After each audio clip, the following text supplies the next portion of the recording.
Hello and welcome to this edition of Highland Hawks football. I'm Alex Gall alongside Peyton Gallagher. We'll have football for you in just under an hour. Kickoff at 7 p.m. here from Highland High School in the East Valley. But for now, we have the Senior Day festivities. They are underway, and the seniors from the 2019 Highland Hawks football team are on the field and are being introduced. We'll tune into that now.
Test.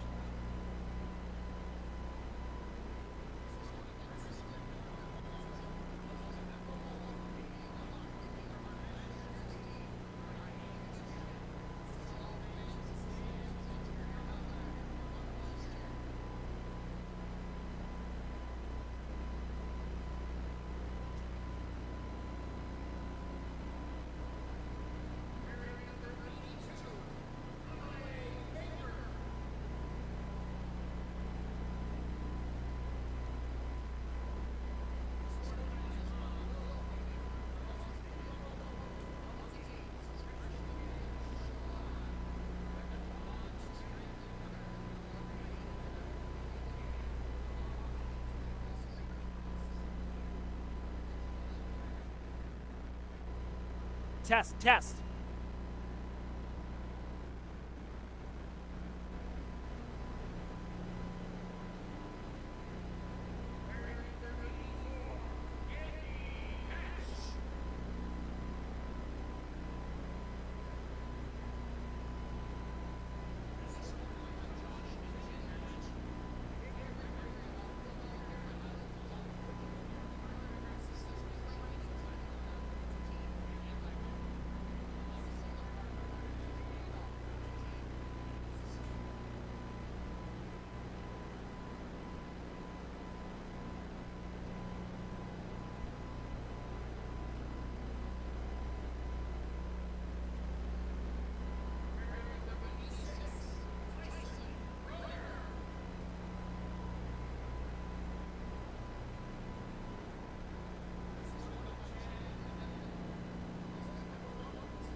And thank you for tuning into this senior night festivities here at Highland High School. We'll be back with a pregame show, the starting lineups, and much, much more before kickoff at 7 p.m.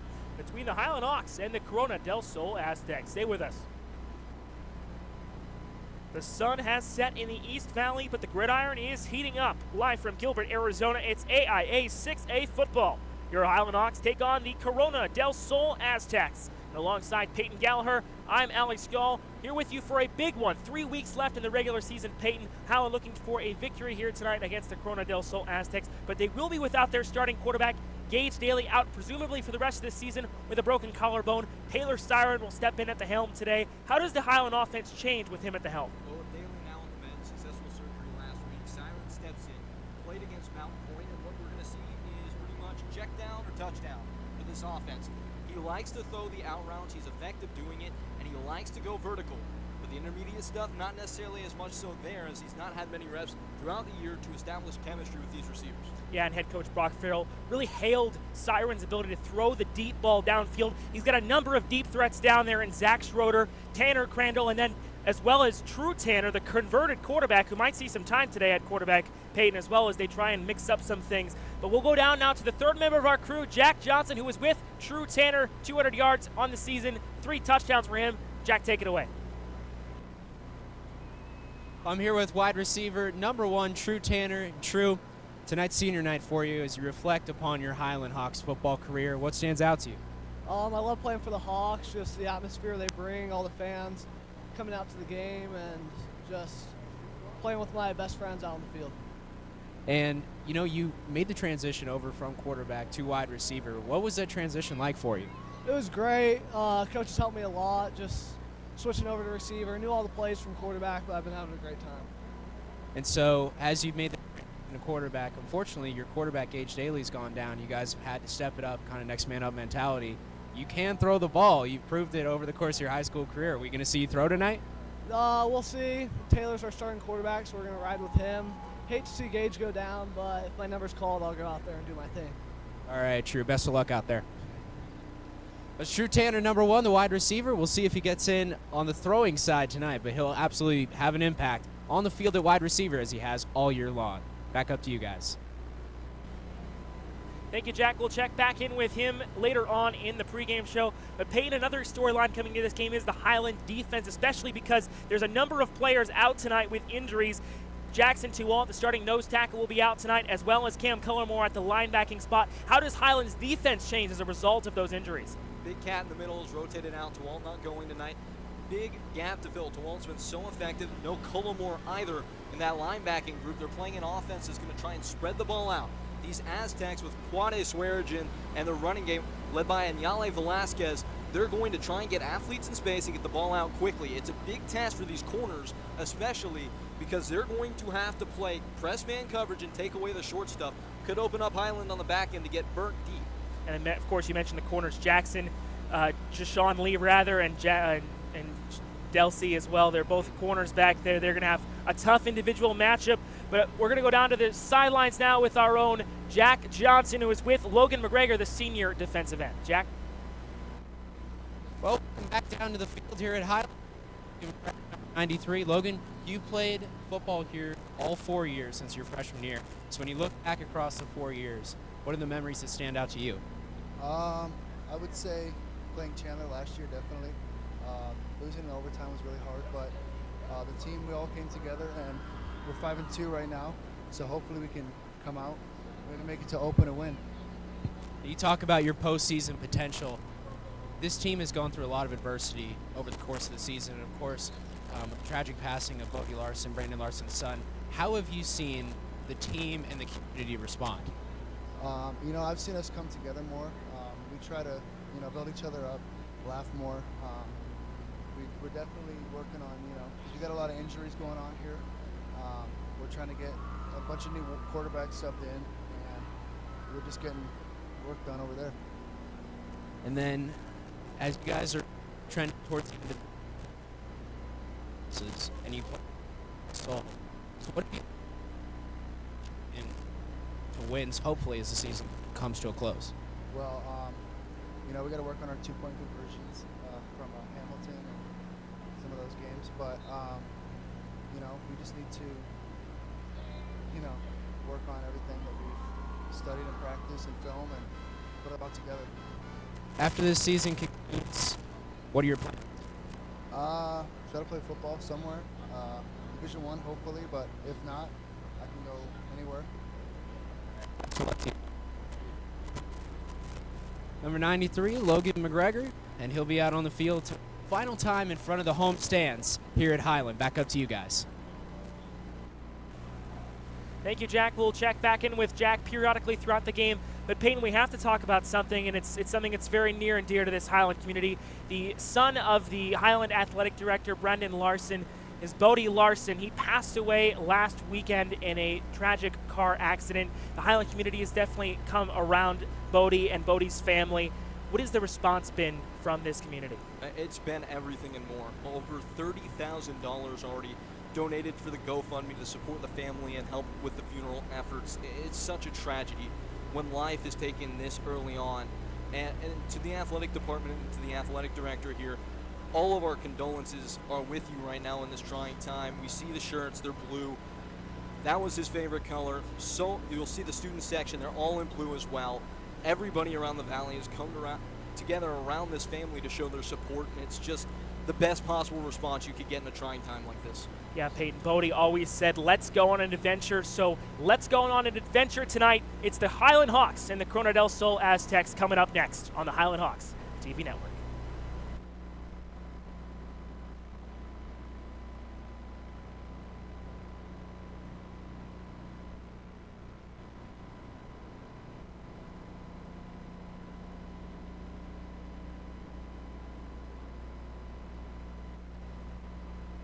Hello and welcome back to Highland High School. The coin toss has happened as the entire Highland team on the field congratulating the seniors on Senior Day as their captains. We are just about ready and set for football here in the East Valley.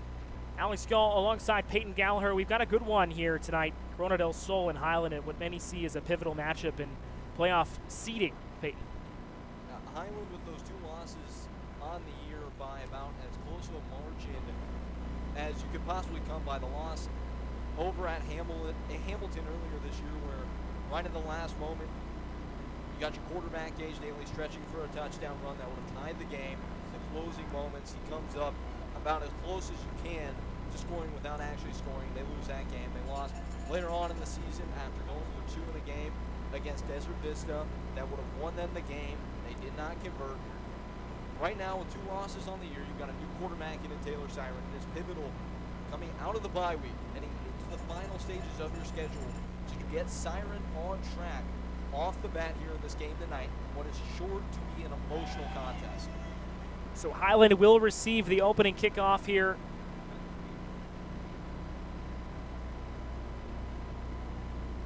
And it will be number 30, Jake Schmidt, to kick it away. Tanner and Schroeder will be back to receive for the Highland Hawks. Jake Schmidt, also the linebacker, one of the stars of the defense for this Corona del Sol Aztec team, a junior, a 6'2", 210-pounder, and he will kick it away. CDS with the white uniforms today. They got orange trim on the sides, gold stripe on the helmet, and gold decal CDS on the side. It's the crowd getting into it here. An emotional week for Highland, and we are underway. Going to be fielded. No, it will not be fielded. It will go out of bounds at the 6-yard line. Flag comes in. And I believe in high school, Peyton, they don't go as far out as it would be in college or the NFL.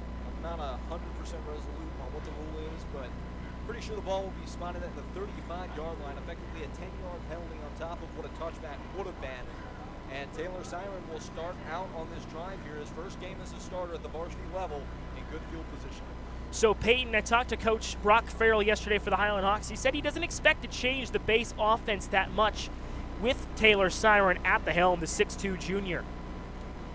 Look for them to establish the run, though, early to help the quarterback out, give him some more time in the pocket. Single back formation with Daniel Wood. The running back has a big hole on the left side, and there goes Max Davis. He's at the 40. To the 20, and he's dropped out of bounds, though he's still going, and he's falling forward inside the 10-yard line, and he'll fall at the 5, 1st and goal for the Hawks. And as Davis is able to swirl inside the 10, it was a demolition up front. At least 3 players on the Highland offensive line able to get their defender that they're assigned to on the ground and opened up a great running lane to the left side as Davis turned on the jets and used his speed to run by the secondary and set Siren up in the red zone. Great opportunity for Highland to start early and start well as they have throughout the year at home. The longest run by far of Max Davis's season. His previous long was 49 yards, well over 50 on that last play. Shotgun formation on 1st and goal for the Highland Hawks from their own 6-yard line. They're going to run it to the right side, going towards the end zone, and falling in is Daniel Wood out of the Wildcat. Touchdown Hawks. Great signs early on for the Hawks as their offensive line absolutely manhandled the front for Corona del Sol on that drive. A walk-in touchdown for Daniel Wood, the man received an offer from Northern Arizona this last week to continue his football career. He's had himself a heck of a week as he scores early on, puts Highland on the board. Scored 4 touchdowns a couple weeks back against Desert Vista. Has 2 games this season with 100-plus yards rushing. As Jackson Ray's kick is up and good. He is now 37 of 39 on PATs in the season as Highland takes a 7-0 lead early in the first quarter. Really fantastic sequence there by Highland as they were able to do everything they wanted. Coach Farrell said coming into the game, they wanted to establish the run against a defense that was surely going to be packing the line of scrimmage with 4, 5, 6 defenders, and boy did they. That was about as easy as you like for Highland, and they put themselves into this game very quickly. What a start for Highland. 2 plays, 65 yards and a touchdown starting from their own 35-yard line. And out of the Wildcat, we talked to Coach Farrell yesterday, Peyton. He said he was going to throw some more stuff like that in there.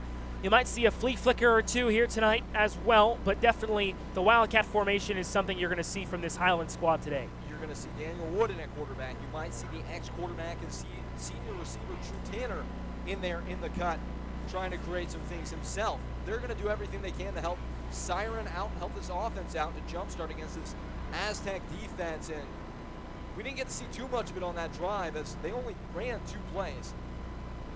Jackson Ray, the number 9 kicker and punter, rated by the Arizona Republic as he kicks it away. It's a fairly short kick for him. It might have gone out of bounds, and I believe it will be fielded out of bounds inside the 15-yard line. Now, that's a smart play, Peyton. We've seen it happen a couple times in the NFL. If you're not sure if the ball's going to go out of bounds, you as a returner can step your left foot or your right foot out of bounds, and even if it's fielded in bounds, it counts as it being felt out of bounds. Very clever play. You want to take all the variables that go against you out of every sequence if you can, and Corona del Sol returner was able to do that. A little bit gusty here tonight as the ball maybe impacted on those last 2 kicks, as Jackson Ray is usually pretty good about getting it to the end zone and getting touchbacks.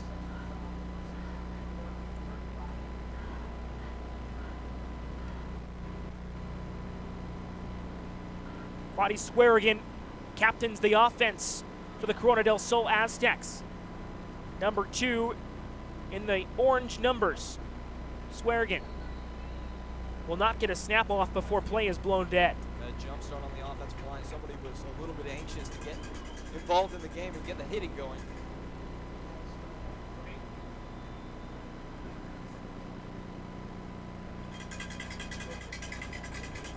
Starting running back for the Corona del Sol Aztecs is Aniel Velasquez.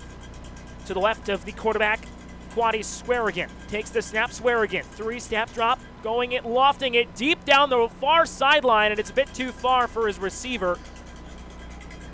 Swearigan locked on to that left side. Missed a great opportunity on the near side as Jake Schmidt got wide open running in the 9 route. Jay-Sean Lee tripped at the line of scrimmage in press coverage. Quarterback just didn't see it in time, and it's 2nd and 15. Jake Schmidt, he can do it all. Plays linebacker, is the place kicker, and also getting in an offense a little bit here too. Highland and press. Going to see a lot of this throughout the night from these corners. Handing off. Velasquez, bottled up behind the line of scrimmage. Really good pressure up front inside those A-gaps from those defensive tackles for Highland, shucking off their blocks and getting involved as they bring on their pass rushers for this 3rd and long. Really nice to see that if you're a Highland fan, as Jackson T-Walt is not in the game today. It's a number of injuries for this Highland defense here today. Lose their starting nose tackle. Jesse DeLulo will come in for the injured Jackson T-Walt. Injured his tailbone. Carson Allen steps in at middle linebacker, the 6-foot sophomore. Empty here. Takes the snap, hands off on the jet sweep. They're going to pitch it back the other way. Trying to go on the left side. He's going to be bounced out right at the line of scrimmage. And a great play by the Highland defense off some trickery from Bryce Douglas, the wide receiver. Well, Corona went empty there. No running back in the backfield. The man came in motion. Highland not fooled, though, by the window dressing. They stayed at home, stayed with their responsibilities, and it took every option down the field away on the reverse pass. So really nice drive, a good sequence of 3 plays by this defense to get off the field quickly.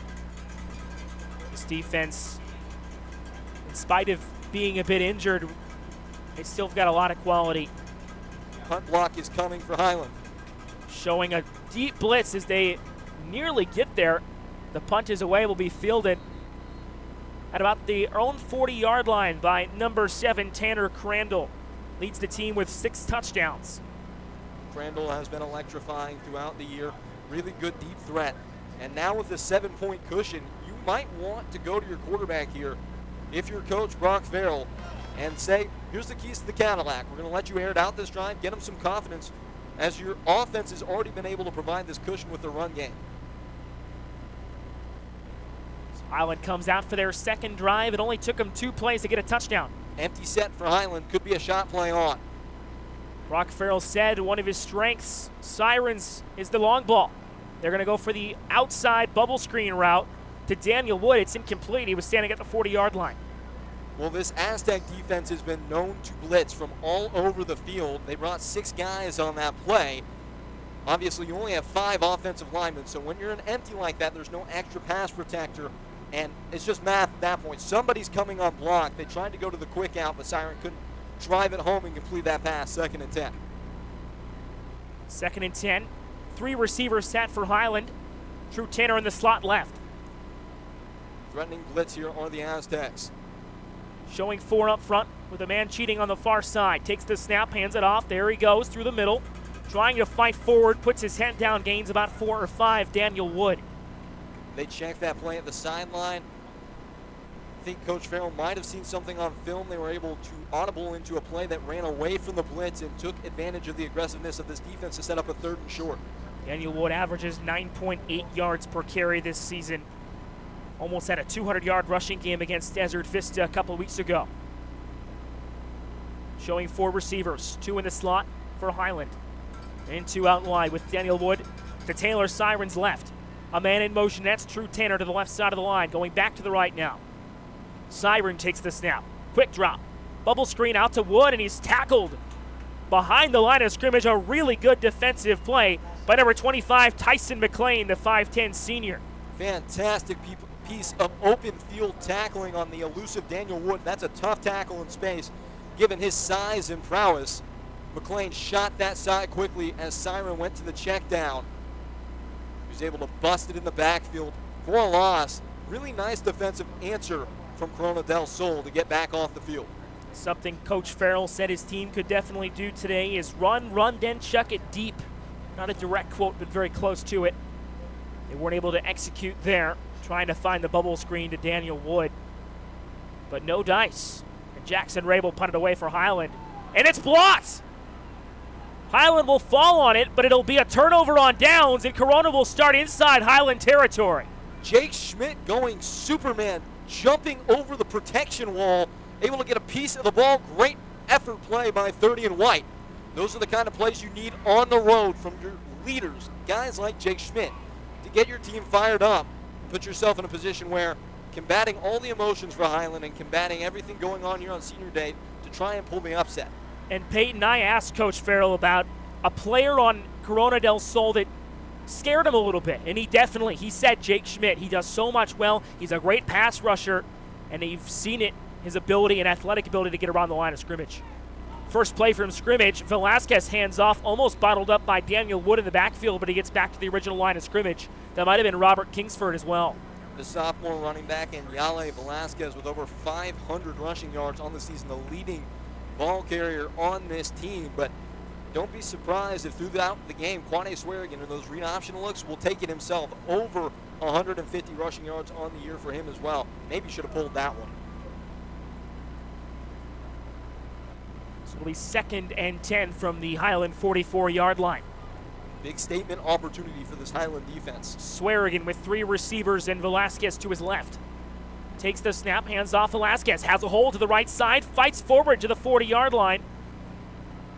And that's the backup running back, number 21, Scott Musgrave. They went read option again there. Quade does a good job of identifying the pressure coming from the outside and handing the ball off. Highland able to get to the football and make the tackle, but not after a gain of 5. Musgrave, the 5'9 junior, plays running back and defensive back as a lot of these CDS players do. It's a fairly small side, only about 30, 40 players on this team, Peyton. No man's land here. Could be 4-down territory. Just trying to avoid a loss of yardage. Pistol formation. Swearigan hands off, trying to fight forward, and he's pulled back behind the line. Another big stop for the Highland defense, and I believe that it was Monai West, number 42 there first. And the offense looked like it might stay out for a second, but it looks like the punt unit could be coming on, or at least a mass personnel change for this 4th down. West has a fumble recovery to his credit this season, 7 tackles in his last 2 games. That's one there. 5:55 to go in the first quarter. 4th and 5. After the punt block, Corona del Sol trying to cash in, and it looks like they are going to run an offensive play here.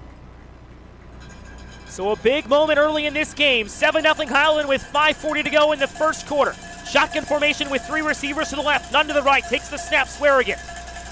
Looking to the left, he's got his man, and he's got over for a first down. And guess who? It's Jake Schmidt for the first down, Corona. Yeah, who else? When you need a play for Corona del Sol, number 30 is probably getting his number called on the out route there. Blitz coming from Highland, didn't get home. Great protection across the board from the Aztecs, and they're able to move the sticks for a crucial early first down. You could get the sense there, Peyton, that was a really pivotal game. Highland came out with that huge touchdown right off the bat. Then they got stopped on their next one. Not able to get a big stop on defense there on 4th down. 5:06 to go first quarter. 1st and 10 Corona, 4 receivers. Trips to the light with a 1 in the slot left. Shift up front for Highland. Takes the snap, throws a deep slant, and he's got his man. It's a good reception from number 6, Eric Bryce, the 5'8 senior. And they're going to move the chains again. Tight window throw from Quade Swearigan. Steps into it and delivers on his first read. Tough coverage. It's another big pickup as the Aztecs inch closer and closer to the goal line.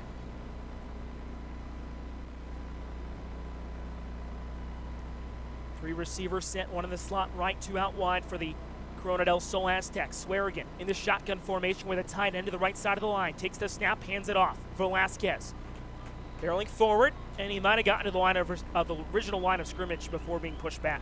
The run game just isn't happening so far on this drive, as the Hawks have done a great job of staying in their gaps and rallying to the football, especially at the second level. Those linebackers that have been so good all year, they're without Colomore tonight, one of the leaders on this team, but those 4 linebackers in this 3-4 have been so good all season long. Right there on that play, penetration immediately, and it snuffs out the run. Highland trying to play that balanced defense, and you mentioned it in the pregame, Peyton. One of the big things we're watching on the Highland defense is the 2 corners, Jashawn Lee and Jackson Delsey, and have a lot of individual one-on-one matchups on the corners. And for Highland to have success defensively with how aggressive they want to get, those guys are going to have to win those individual matchups. 2nd and 11 from the 17-yard line. Swearigan in the shotgun with 3 receivers, a tight end to the right side of the line. Someone jumped, and the flags fly. The Hawks kind of taking a page out of the Washington State playbook. That defense very renowned for late shifts right before the snap from their defensive line. When an offensive lineman sees movement like that and they're all excited trying to get their emotions quelled right before the play, they're ready to get into motion and start blocking, start hitting. The defensive line shifts like that right before the play. It's almost like a visceral trigger for them to jump. Right there it works, as that's effectively a 5-yard loss, a 5-yard tackle for loss for the Highland defense. Second false start already of the game for the Aztecs. Yeah, they've had a pretty decent offensive attack so far. They've been able to find holes in the Highland defense, but they've kind of shot themselves in the foot a couple times with those false start penalties, especially in big spots like this. 3:33 to go, first quarter. Oh, now they might be saying it was encroachment, as They're still talking about this, Peyton. yeah. I think they might be saying the offensive player was drawn into the false start. We'll get the official announcement, I think, now. Coach Farrell is speaking with the official on the near sideline. So we've already seen a signal from the referee. I don't think I've ever seen something like this. Is he going to signal in motion again? Farrell doesn't seem to be incredibly happy at the moment. Because no player jumped into the neutral zone. They just ran a late shift. But the rules do state if the offensive lineman is drawn offside by any motion by the defensive player, it can be deemed encroachment. So we'll see what they do here. Board shows 2nd and 3 from the 8. And they're still talking this one out. I don't think I've ever seen a simple false start penalty And take that long to sort out. But it looks like it has been now. We haven't gotten an official signal, but the players are moving back. So the ball spotted at the 8-yard line. That's what we can tell you definitely at the moment. And it looks like that's where we'll start this next play. So it looks like it will be a penalty on the Highland defense. So it's now 2nd and 3 from the 8-yard line. Takes the snap, Swearigan, hands it off Velasquez, trying to bounce outside the tackles, but he can't. And it stopped short of the 5-yard line.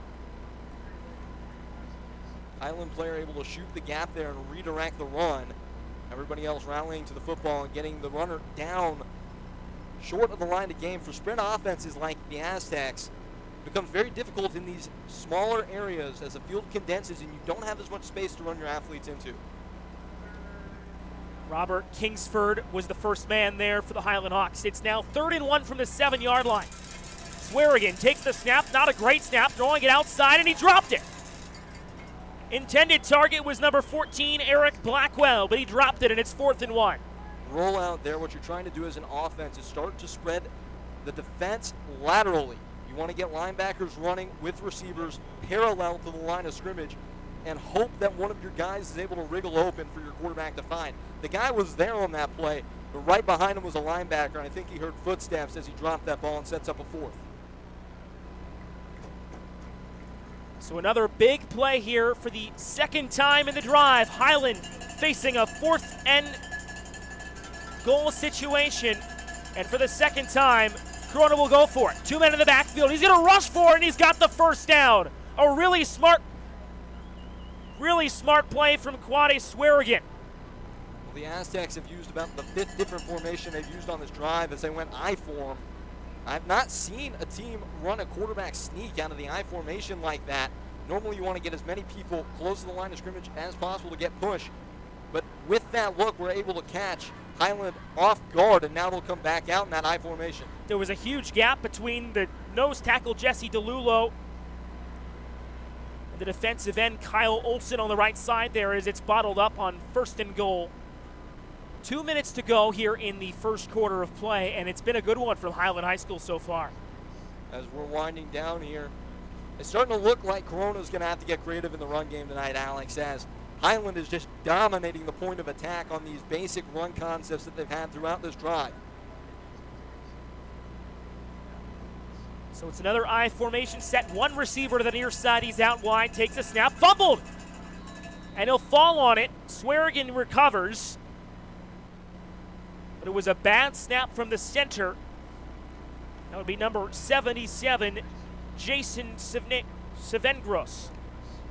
Corona's going to spread it back out here, not finding much success in the I form, trying to get big and go body on body with Highland. They're losing that battle in the trenches right now, so their best diagnosis for this 3rd and goal from the 5-yard line, again, is to try and work Highland's defense outside the hashes, get those athletes against the defensive backs. So they'll switch up from an I formation to a 5-receiver empty set. 3 to the right, 2 to the left. Swearigan takes the snap. He's going to rush for it. Going towards the end zone. It's Swearigan is into the end zone. Touchdown Aztecs. So you go 5 wide, you get everybody worried about the receivers. Everybody's first step there is going to be backwards as they're dropping into coverage, expecting the pass. That play was brilliant because it was a design quarterback run that allowed space because everybody was backpedaling to start the play. The Aztecs had the advantage of momentum as they were going towards the goal line the whole time. Highland not able to get to the football and make the tackle in time. Good push on the right side of the offensive line there from number 72, Luke Bashford, to number 76, Bruce Bergmeyer. Kick is up, and it's good. It all starts with the block punt.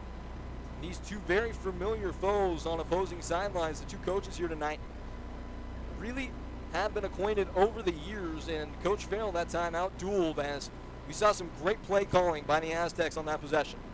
Yeah, John Bechtold outdid himself in that drive, and You mentioned it, Peyton. Him and Farrell go way back. This is the 6th straight year that they will play each other in a football game. Coach Farrell was very pleased to tell me yesterday that he is 4-1 against Coach Bechtold, but they're very good friends off the field. Bechtold used to coach at Washington, Farrell at Shadow Mountain, played each other in a number of duels back in those days. Yeah, Alex, and you can tell as it looked like this guy, this coach, Coach Bechtold, had an idea of what he was facing on that drive in certain scenarios and was able to take advantage one step ahead on a couple of those play calls as he's able to assist his offense into the end zone and get this game tied. So a great response from the Corona del Sol offense, rather. Schroeder and Tanner will be back to receive this kick, which will be kicked again by Jake Schmidt, the 6'2 junior. It's away. Not an incredibly fast kick down the field, and here comes Drew Tanner. Tanner on the near sideline. He's up past the 40. Tanner has a block. He's cutting inside the 20, and he's going to be brought down inside the red zone. 1st and 10 from the 15 of Corona. Short kick gave time to the returner to see things developing in front of him. Was able to take advantage of the fact that the defense, the coverage team, flowed a little bit to the left. They were able to set up a seal on that left side and get him into space. But what a play there by the kicker, Jake Schmidt. That's the benefit of having one of your best defensive players play kicker, as he engaged the block and forced the returner back in towards the coverage team so they can make the tackle. But Highland, again, great position to start this drive inside the 20. Drew Tanner, the converted quarterback, hasn't scored since Basha on 9-20. Through the middle on 1st and 10, and it's a good gain for the Highland Hawks. That's Max Davis. Really nice for Highland that they're able to rely on 2 running backs of a similar style. Davis and Wood, they're both punishing players, and you are not going to get any relent in the 3rd and 4th quarter when you're a defensive player getting hit every play like this. It's going to add up, and the fact that Highland can go to a fresh running back consistently throughout the game, it really stacks up over the course of a ball game. Max Davis still in there in the running back spot alongside Siren at quarterback. Takes the snap, hands it off again. Davis trying to bounce on the right side of the line. He's got a push, but he's going to be brought down short of the 5-yard line. This offensive line is grinding hard. These guys working up to the 2nd level of the defense. Very hard against a defense like Corona del Sol, where you don't necessarily know where the pressure's coming, but they're doing a great job early on as we conclude a hard-hitting first quarter that's been very fun to call. The clock has struck 0 here in Highland, and 15 minutes of football are complete. And we are deadlocked 7-7. Highland and Corona. We'll have more coming up next on the Highland Hawks TV network.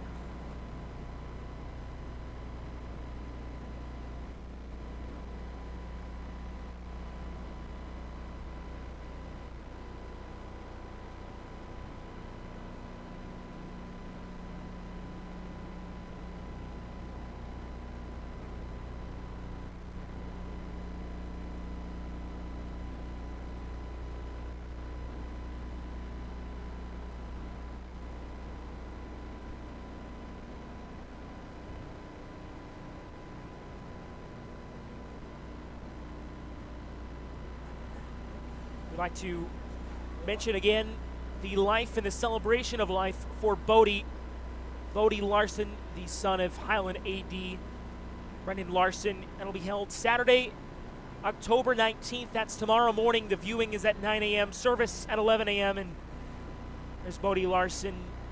Rest in peace to Bodie, a treasured member of this Highland community, and the family definitely revered by all here in the East Valley. The Larson family mentioned that they were almost taken aback by the amount of support they've gotten. They didn't realize how many lives their son touched. Just a ray of sunshine that brightened everybody's lives. Gone too soon. But this community's done a great job rallying around him. Takes the snap. Max Davis will open the second quarter with a run. He gets inside the 5-yard line, and it looks like he got the first down. Student section all in blue. That was Bodie's favorite color. Blue ribbons tied around the cage, around the field. It is, as said, a celebration of this young man's life.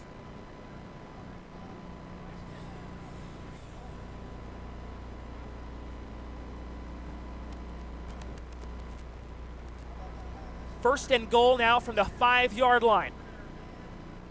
Max Davis still the running back for Highland. 2 receivers to the right, one in the slot, and that's Tanner Crandall. Takes the snap. It's a high snap, and he's going to be running past his own 20-yard line, and Max Davis is going to fall on it for a big loss on 1st and 5 and 1st and goal for the Highland Hawks. That is a killer. You get to a 1st and goal situation from the 5-yard line after a great kick return. You're trying to answer the touchdown a moment ago, and disaster strikes. And now we'll send it down to the 3rd member of our crew, Jack Johnson, who has an update on the Highland injury situation. Jack? Well, as you guys had mentioned, Highland obviously is dealing with a lot of adversity off the field, but on the field tonight, they're going to have to battle as well. This team is facing 8 total players out of commission for tonight's game, including their starting quarterback, both of the tight ends, and of course they're having troubles with the snaps currently, but this offense has been gutted time and time again this season.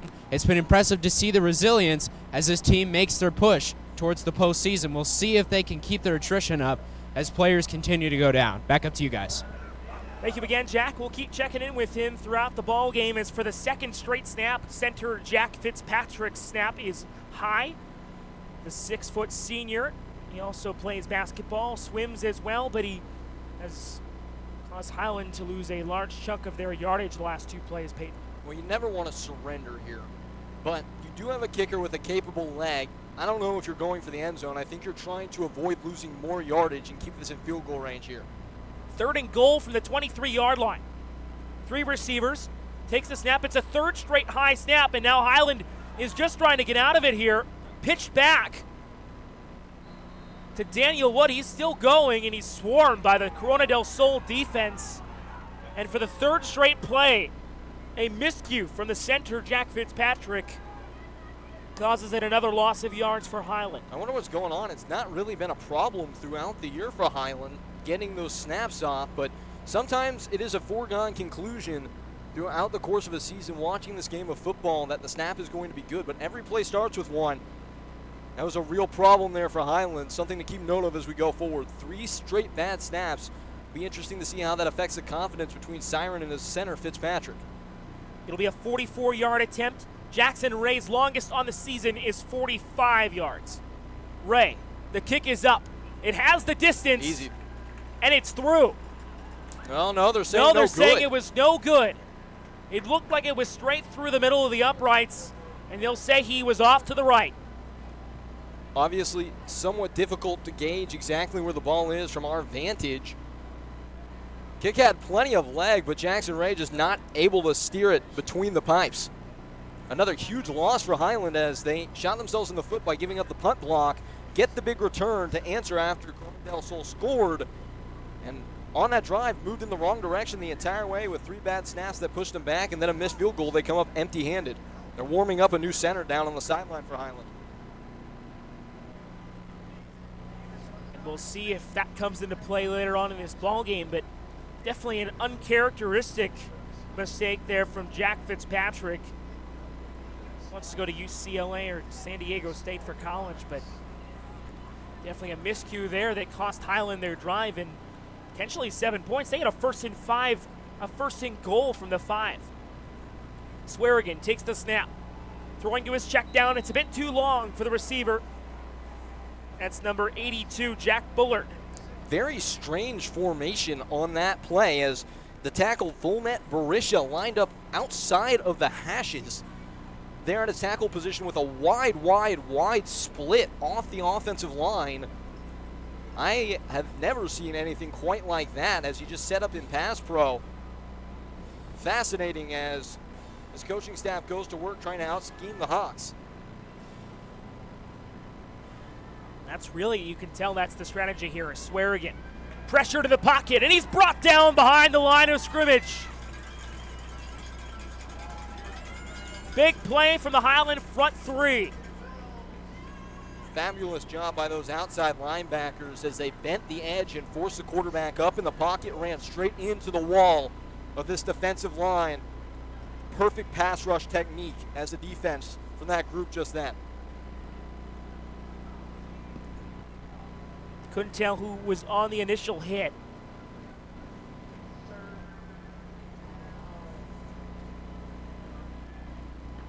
But a big loss there on second down. And it's now 3rd and 17 inside their own 15. Takes the snap, hands it off, trying to bounce to the right side. He's taken down for a gain of a couple. Highland dropped cover three safeties back, trying to ward off a long pass that would have picked up the first down. Corona chose to try and use that against them with a draw play, but this defensive front has done a good job of staying in their lanes and collapsing the run concepts. Corona struggling to get their wheels spinning on the ground as they go 3 and out. So a big 3 and out for the Highland defense after screwing up a drive there in their own red zone. In the red zone, it's not often we see Highland not convert when they're in the opponent's 20-yard line. Highland coming for the block again here. Nearly got there the first time. There they come again. The kick is away. It'll be fielded short of midfield by Tanner Crandall. Crandall trying to cut it back, and he gets to the Corona 45-yard line before being brought down. That's where Highland will start their drive. Highland in plus territory yet again, but in a gridlock game here, 7-7. It's going to come down to execution as we move forward, as Highland looks to try and pull away. The longer a team like Corona del Sol is able to hang around in a football game like this, where might be getting outplayed a little bit because of the miscues of the opposing team, the more you start to tense up and the more mistakes come into play.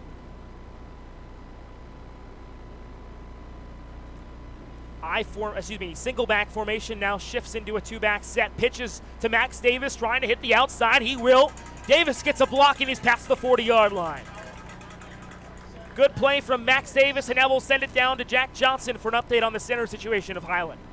Well, guys, typically when an athlete is struggling, the best way to combat that is to simplify things. So right now, Highland's going to try and run a little bit more under center to try and settle down their center, Jack Fitzpatrick. He hasn't had a lot of issues with snaps this season, but the last drive, 3 straight snaps that were very high. He took some snaps down on the sideline. Max Bartz, teammate Nick Bartz, number 72, came in as a deep pass goes toward the end zone, and it's broken up, or it'll be intercepted, rather. No, they're going to say incomplete now. But Nick Bartz had come in, number 72. They were going to put him in the game. Fitzpatrick ran over to said, seemed to be a little bit better, my eye, from down on the sideline, but definitely a storyline to keep track of as the game continues. Back up to you guys. Yeah, that's exactly what Coach Farrell was saying. Jack might have cut out there for a couple seconds, but basically he went over to the sideline and he said, I got this, Coach, even though they were about to take him out of the ball game, and it looks like Fitzpatrick is still in the game. New quarterback here on this 3rd and short. They're going Wildcat. I think that's Crandall. It is Crandall. Gets the snap. Crandall rushes forward towards the first down marker. He's right near the 35-yard line. We'll see if it's a first down. And it moves the chains. It does move the chains right on the 35, and it's a first down for the Highland Hawks. Really good job by Crandall there as he stutter-stepped in the hole after getting immediate pressure on him. Set the defender up and used his speed to get around him.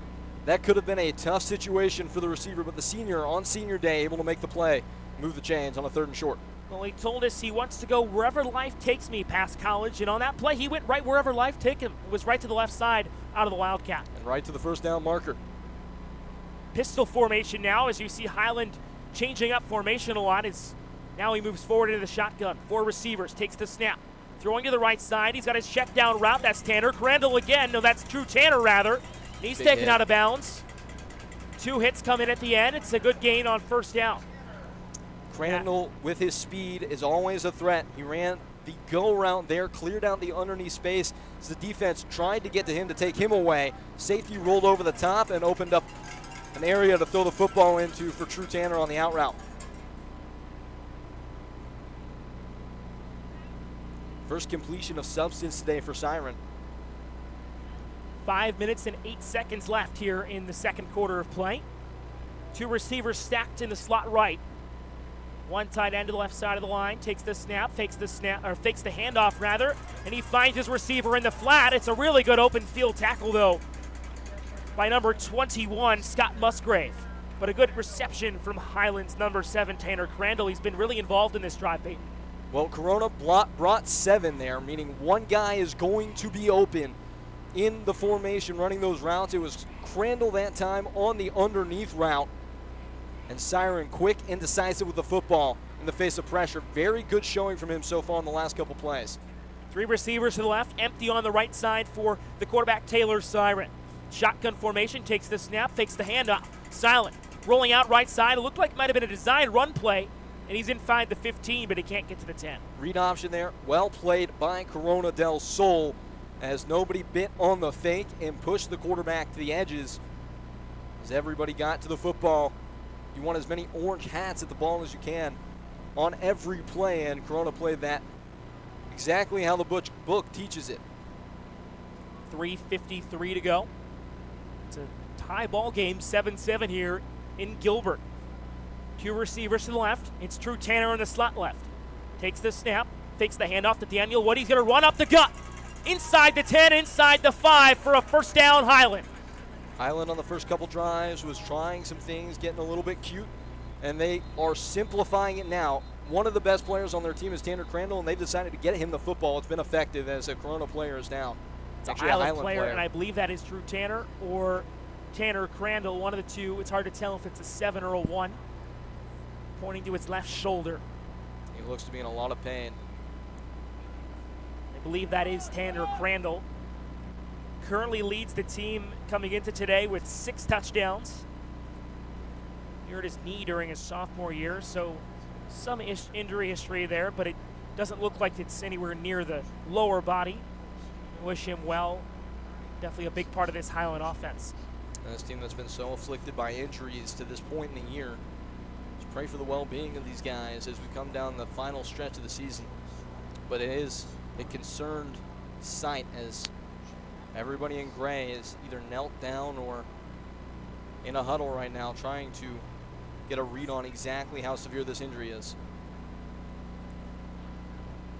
Collective holding the breath on the Highland sideline and in part of the stands here, the home stands. 3:32 to go in the first half. We'll have more football following the injury timeout. Trainer's still out there, and it doesn't look like Tanner Crandall's moved very much. Still trying to patch him up.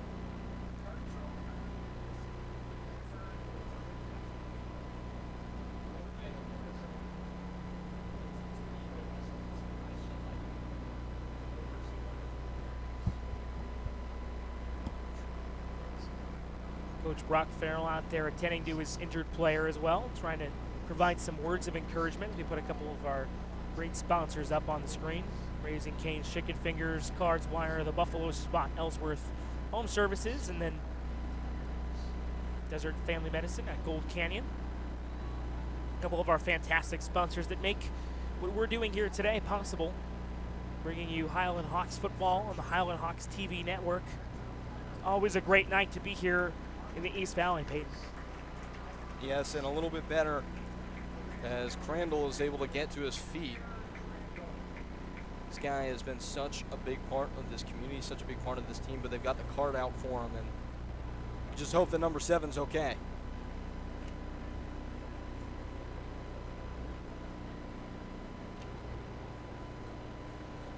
Fourth receiver for the Highland Hawks is number 11, Grayson Kennedy. 4 receptions and 62 yards on the season for him. It was also the 4th receiver last year as Tanner Crandall carted off the field. We wish him well. But you would think that Grayson Kennedy would see increased time. Someone we haven't seen a lot from so far in this game, Peyton, is Zach Schroeder. Don't believe he has a catch yet, but he has 14 receptions for 271 this season. So Highland will get a 3rd and 2. And everybody falls down on the line of scrimmage. It's pushed forward, and he's into the end zone. It's Daniel Wood for the touchdown. So what Corona tried to do there is called bear. It's where the defensive line just crawls at the knees, trying to take down those offensive linemen and create havoc in short yardage situations. Fantastic ability, though, in the backfield to diagnose that as Daniel Wood saw the collision at the line of scrimmage, bounced outside, was able to get into the end zone after a really, really nice piece of vision. Definitely been some creative play calls so far from the Corona del Sol sidelines, and it was another one of them there, but it didn't work as Highland gets the lead back. It's now 13-7, barring the extra point. Jackson Ray's kick is up, and it's good through the uprights. 14-7 Highland as we approach the end of the first half. And from my personal experience, Alex, you don't really see bear unless the other team does not think they can match up physically with the opposing team. That's a play where you're trying to get tricky and you're trying to do something to disorient the defensive line, or the offensive line, I should say, so that you can reap some sort of advantage. If you think your team can stack up man-to-man, you don't normally see that, but Corona del Sol has really struggled on both sides of the ball to win at the line of scrimmage, and we're going to see them get creative, I think, throughout the rest of this game. 3:21 left to go in the first half of play. I'd like to thank some more of our corporate sponsors. Are you paying too much in taxes? How did the new tax law affect you? Contact reachfinancial.com to find out. Also, thank you to Venetia's Pizza for providing the pregame meal for the Highland varsity players today. Thank you again, Venetia's Pizza. We'd also like to thank Dr. Sam Bullwinkle from Arizona Smile Center for being a black sponsor and for donating the halftime Gatorades to the Highland varsity players. He has also agreed to replace any teeth that might be lost during today's ball game, Peyton. Dr. Bullwinkle. Dr. Bullwinkle, friend of the program. Haven't seen any teeth fly out the ball game this year. You never know, Peyton. You never know. It's only one play away. Jackson Ray's kickoff is long. It is Great good. kick. And That's it live. is fielded at the back of the end zone for an automatic touchback. Well, he touched the ball in the field of play, fumbled it back into the end zone, and picked it up while he's out of bounds. My understanding of the rule is that should be a safety. We'll see when it was ruled. It's possible, Peyton, the refs didn't think he touched it. It definitely glanced off his chest plate as the ball almost deadened and started to roll back. So the ball is spotted at the 20-yard line. That would be the 18th touchback of the season for Highland kicker Jackson Ray. 26th rated kicker in the nation by Chris Saylor punt. 3:18 to go. Hands it off to the backup running back. That's number 21, Scott Musgrave, and Highland thinks they have it. Ball came out at the end of the play. No signal from the refs yet, and Highland has the ball. And that ball came out on that play as Highland is able to sway the momentum once more and get it back. As that ball carrier, you got to carry it high and tight at all times because you don't know who's behind you and who can make a play on the football. Highland able to take advantage of some shoddy ball handling from Corona del Sol and win it back for their offense. A great opportunity to put themselves up by 2 possessions for the first time tonight for the Hawks. Good push there by the Highland line. Linebacking core clean that one up. You might see a shot right out of the gate here to take advantage of the turn in momentum. 3 receivers for the quarterback. Taylor Siren fakes the snap. They are going to go deep towards the corner of the end zone. It's caught! Touchdown! Touchdown, Zach Schroeder! And the Highland Hawks go up by 2 touchdowns. They were playing a deep zone coverage. In that coverage, the defensive backs are looking at the quarterback, not at the receivers. And on that right side, the corner just lost tabs on where Schroeder was as he ran right by him. And as they say, if he's even, he's leaving. Easy touchdown for the Hawks. 31-yard touchdown for Zach Schroeder. It's his 4th of the season. And he definitely had the breakaway speed there, Peyton. He holds a school record in the 300 hurdles with a 38.0 time. You call it, Peyton, too. I try, Alex, I try. Kick is good from Jackson Ray. 21-7 in favor of the Highland Hawks as they open it up in what's been an otherwise close first half. Highland has looked, frankly, like the better team through a lot of this game. Really, really shouting out Corona del Sol and their coaching staff as they have pulled out all the stops in this game to try and keep their football team in this one. Highland had the punt blocked. They were punished with an immediate answer by Corona del Sol to come out and get those 7 points back after Highland scored in only a matter of moments to start this game. Highland was not able to cash in off a long kick return earlier, and it looked like Corona del Sol was swinging the momentum in their way, but back-to-back scores from Highland, and the guys in gray are starting to assert their dominance. Schroeder also part of the state 4x100 relay team for Highland in the spring, as so many of these receivers for Highland do. Coach Farrell said it's a point of emphasis for his receivers and his skill position players to run track in the spring. You see it with so many of these guys, and it really has helped the team as a lot of the perimeter players for Highland throughout the year on vertical routes like that, there's an extra degree, an extra gear of separation they can get because of their speed, their pure foot speed. This Highland program has searched high and low to get every advantage they can as Coach Farrell has revitalized this school's football program. This one will be short of the end zone. High ball. Picked up at the 10-yard line. He's going to try and go to the right side now, trying to find a hole. He'll get as far as the 19. Again, we see it. We've seen it recently from Highland the last couple games we've done, Alex. Jackson Ray has the leg to get it into the end zone every time. This team has chosen to have him kick short and make the coverage team come down the field because they trust their guys to do their job and get down there and make a play. Put pressure on the kick return team to play it right every single time. The last couple times out, Corona del Sol has struggled to handle the football. Jack Farley was the return man for the Corona del Sol Aztecs. As they take over on offense, trailing by 2 touchdowns. They've got 2 minutes and 54 seconds to work with here as time winds down in the second quarter. 3 receivers for the quarterback, Swearigan. 2 to his left and 1 to the right side of the slot right. Takes the snap, hands it off. Trying to bounce to the outside of the tackles, and he will for a moment for a gain of 3. Scott Musgrave on the carry.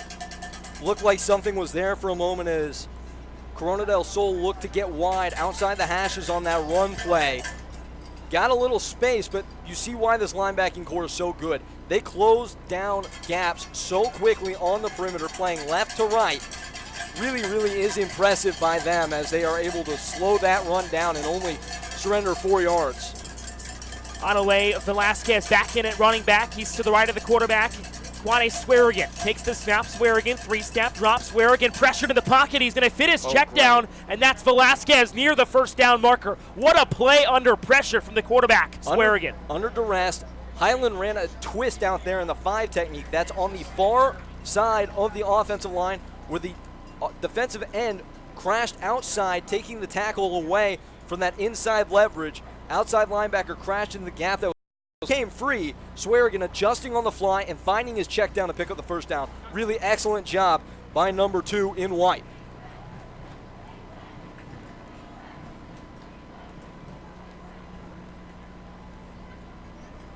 Empty set, 5 receivers for Swearigan. They're going to do the run play again, and it's bottled up behind the line of scrimmage again. A really good play there from Daniel Wood. He shot the gap and made the play behind the line. Tackling done well. Something that you love to see. And as the timeout is called with 1:29 left in the first half, Highland's defense is starting to kick into gear a little bit. One of the best players on this Highland defense, Daniel Wood, plays both ways as the starting running back for the Highland Hawks as well. Picked up offers from NAU and Drake in this month of October, Peyton. He's had an excellent showing throughout this season, can play either way, outside linebacker or running back, but he is the weight room warrior of this team. That new weight room donated by NFL quarterback Ryan Fitzpatrick, an alumnus of this school. And Daniel Wood has taken full advantage as he is one of the most impressive physical specimens on this team. Well, he was an all-state linebacker last season in the 6A. That's definitely a big feat for him as a junior. And then he has to come and follow that up his senior season, and it's safe to say he definitely has. Coming into today, 40 total tackles, 20 of them solo for Daniel Wood, 6 sacks, including that tackle for a loss. That makes it 7. Playing both ways, too, that's not easy. Takes a lot of physical endurance. Oh, and did I mention he's also forced 3 fumbles? That's pretty good. Pretty good.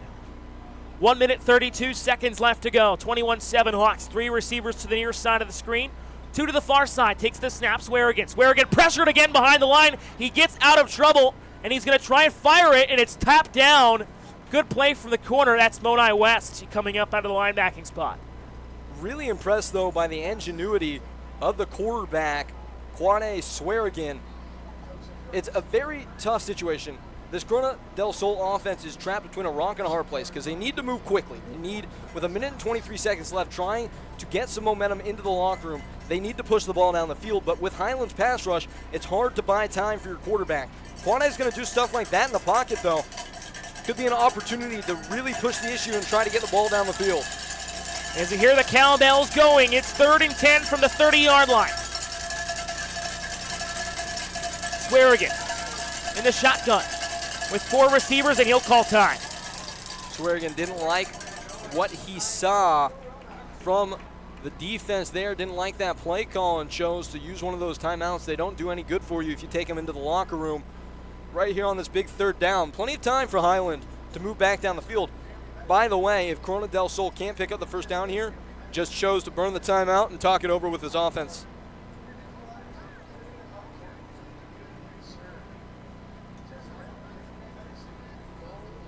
The play call here is going to be interesting. We've seen in these leverage situations, these moments that can impact the game, while Corona del Sol's been on offense, they've gone to unconventional routes of persuasion on how they've attacked this Highland defense. With a timeout to talk about it, I am fascinated to see what they come up with. Well, Payne and I met up with Coach Bechtold before the game to get some of his thoughts on his starting lineups. He gave me 3 receivers as the only receivers that were out there for his team. We've seen about 6 or 7 different players either be involved or be targeted, and as many as 5 have actually made catches, Payne. Well, and when Corona del Sol CDS has needed a play, they've gone to Jake Schmidt, their do-it-all man, could get involved here on this sequence. 3rd and 10 from the 30-yard line. Swearigan takes the snap. He's pressured in the pocket, trying to escape pressure, and he will not be able to. He's brought down by Daniel Wood and number 90, Kyle Olson. Slow developing play there as they tried to develop a post route, one-on-one matchup with the safety and the receiver with an underneath concept to try and draw the safety up. What has to happen on that play, though, for it to work is the quarterback needs time, and Highland made sure that was not an option as they brought 5 guys, closed the pocket down, and forced the quarterback to step up into their pass rush from the inside. This defense does so good technically with what they're doing, just winning the mathematical matchups. They're going to say to you this, and this is a mantra of this program really in its entirety, is we're not going to make mistakes. We're going to play sound football. We're not going to do anything too fancy, but we're going to make sure that we're not the ones making the mistakes. If the other team plays perfect and they beat us, that's fine, but we're going to dare you to execute on every single snap. Highland played that pretty well. We're able to force tackle for loss and force a punt. Kyle Olson will pick up a half a sack on that play. Had 1.0 sacks on this season. Also had a fumble recovery against Mountain Point. Also picked up a safety, sacking the quarterback, Blake Roebuck. That was his other sack of the season for Kyle Olson. Daniel Wood was also involved, the senior outside linebacker. Punt formation for the Corona del Sol Aztecs. Takes the snap, it's punted by the running back Velasquez and fielded by Grayson Kennedy. Trying to find a hole, and he can't. So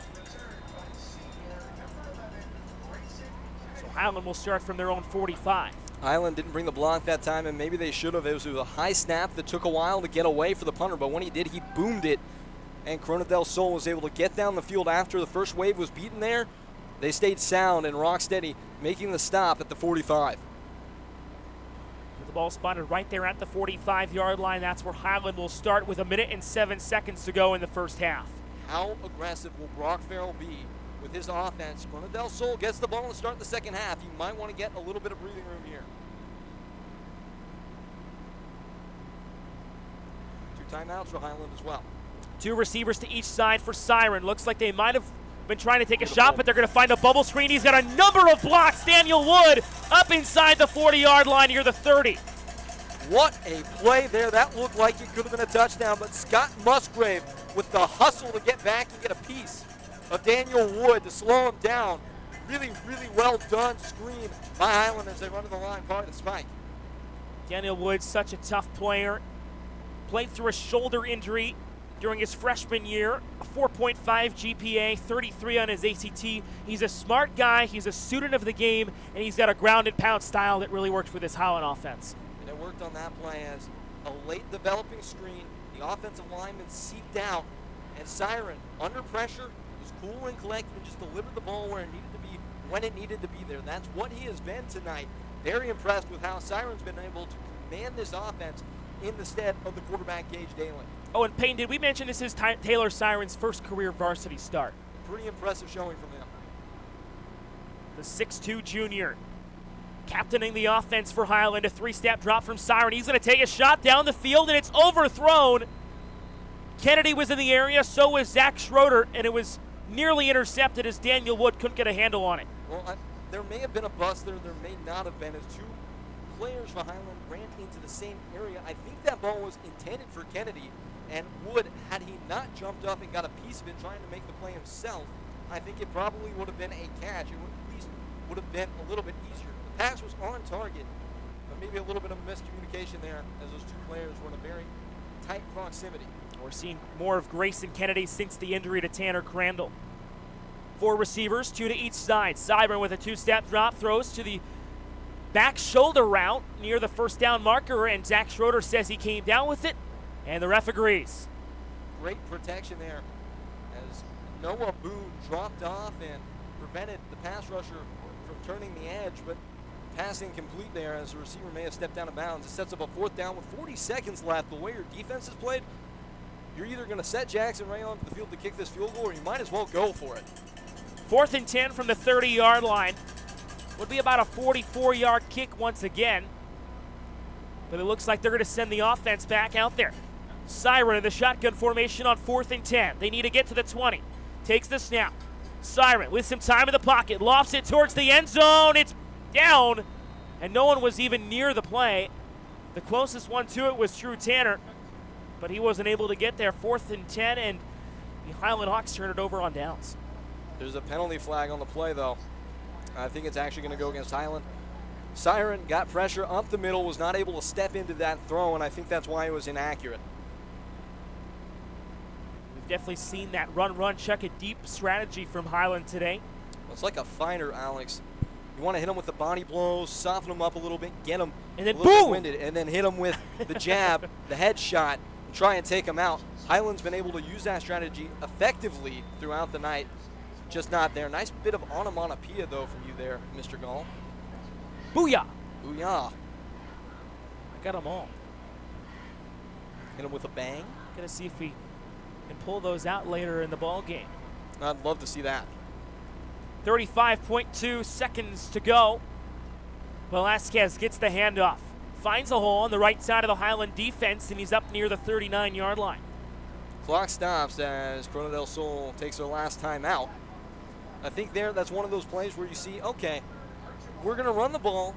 We're heading into halftime. We're just going to kind of see what we get.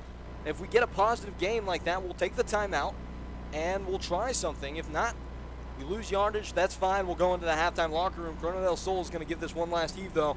23 seconds left. Clock will stop to move the chains, though, if they do get the first down. So not necessarily the super sense of urgency, but it's right there. So, Peyton, we've been talking, at least in the pregame and a little bit throughout the ballgame, about the corner matchups with Jashawn Lee, Jackson Delsey. How do you think they've done in the ballgame so far? Well, the corners have done well in space. It's been hard to judge them, though, because of the amount of pressure their front four has been generating for Highland. It's not allowed much time for Quade Swearigan to step up into the pocket and find those deeper routes. He's been forced to take the checkdowns, so it's been a lot easier for these corners. We're showing the graphic up there again on your screen. The celebration of life for Bodie Larson will be tomorrow, the 19th. That's viewing at 9 a.m., service at 11 a.m. Everybody welcome. The Highland varsity team will be making the trip there tomorrow morning as well. Coach Brock Farrell was very sympathetic to the cause and wanted to do everything he could with his team to help out the Larson family. Takes the snap, Swearigan. 28 seconds to go. Rolling out right side. He's got some space. Some helmets fly off. He's rushing towards the 40. It looks like he has the first down. Out of bounds as well. Really smart play by Swearigan there. Took what the defense gave him, got the first down, got out of bounds, and stopped the clock. Probably the best pass protection of the night so far for Corona del Sol, as a lot of those guys up front were able to corral the defensive guys, give their quarterback time to judge and assess what was available downfield. 22.5 seconds to go. 21-7 Highland in the second quarter. Again, getting out of bounds or getting the first down will stop the clock. Corona del Sol just can't take a sack. They need 59 yards for a touchdown and a little less of that for a field goal. Throwing in the flat, and he dropped it. It was right in his hands. Bryce Douglas ran the out there, and I know exactly what happened. He was so intent on getting out of bounds that he just forgot to secure the catch and bring it all the way in. Trying to conserve time, just got a little ahead of himself. The 5'11 junior Douglas. Been a couple drops in the flat from the Corona del Sol offense in the first half. All about timing, and Highland, with how disruptive they've been, it's made it difficult for CDS to settle in and hit some of those easier routes. 17.9 seconds to go. 2nd and 10 from their own 41-yard line. Motioning the running back Velasquez out to the outside right side. Swearigan trying to get through pressure, and he's tackled. A sack from Kyle Olson up front. Number 90 doing it all. That'll do it for the half. Swearigan on the QB draw, not fooled twice for the Highland Hawks defenders, and that'll send it to the locker room. 1.5 sacks for Kyle Olson in the first half, and one of the things he's most proud of is his glistening blonde hair, and it definitely helped out there on that last play as time expires in the second quarter. Highland 21, Corona del Sol 7. I'll be back on the other side of this break with more Highland Hawks football. You're listening and watching to Highland Hawks football on the Highland Hawks TV network.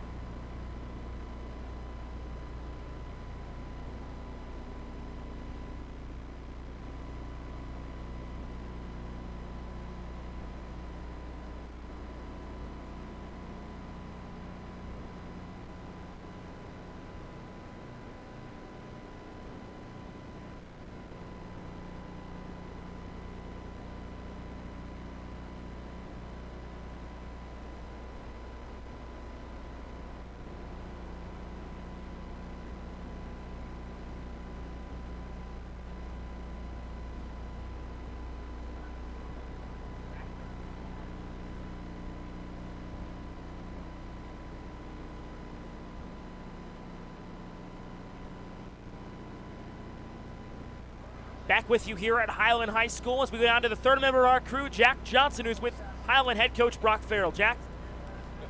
Hey, we're down on the field with Coach Brock Farrell. And, Coach, your team started out really well, then got a little bit sloppy a little bit, and then you had some issues with the center. That's the first question I want to address, Jack Fitzpatrick. What'd you say to him when he came off the field after those couple bad snaps? Well, first thing is we actually moved our guard to center this game because of the snapping issues we had last game. And then he snapped it over his head. So then we switched back, and that's when the snaps were better. So we have our issues. Let's just put it that way. We're working on it.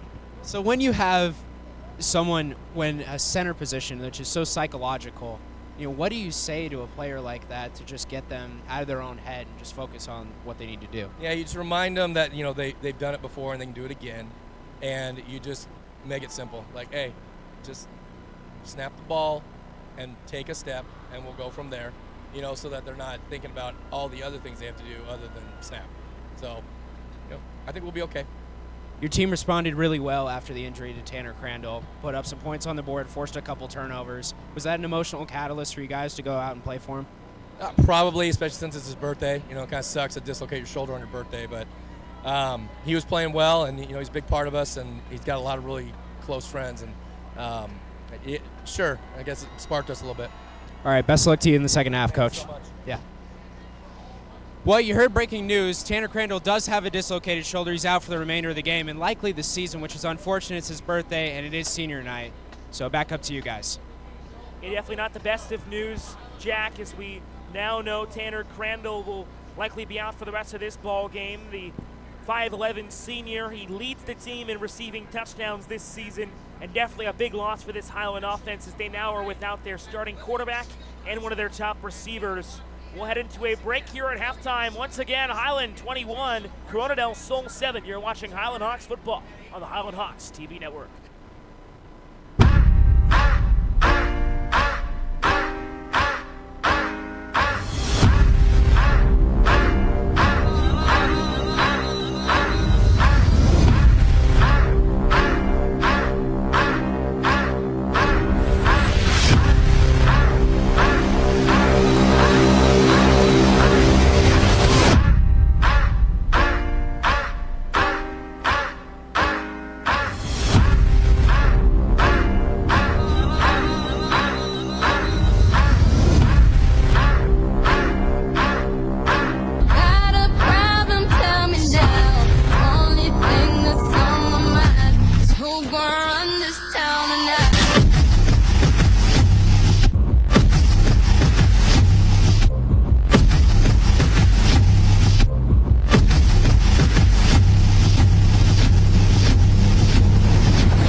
Well, we're down on the field with Jeff Boone. And Jeff, this has been a trying week for the whole Highland community and the Arizona football community with the passing of Bodie Larson, the athletic director here at Highland, Braden Larson's son, who was just 16. And so tell me a little bit about what the community response has been from this high school and this club specifically. Sure. First off, we know it's a tragedy and it's a terrible thing that's happened. What's amazing is the community, as you mentioned, not only the Hawks football community, but the athletic community, the band, everyone's been getting involved. I don't know if you have any shots, but around the school we have ribbons around his house, his street. We have ribbons as well. Then the football community. Probably one of the things that hits me the most is Coach Hines from Desert Vista, who played him a couple weeks. They beat us, and he was also voted Coach of the Week by the Arizona Cardinals.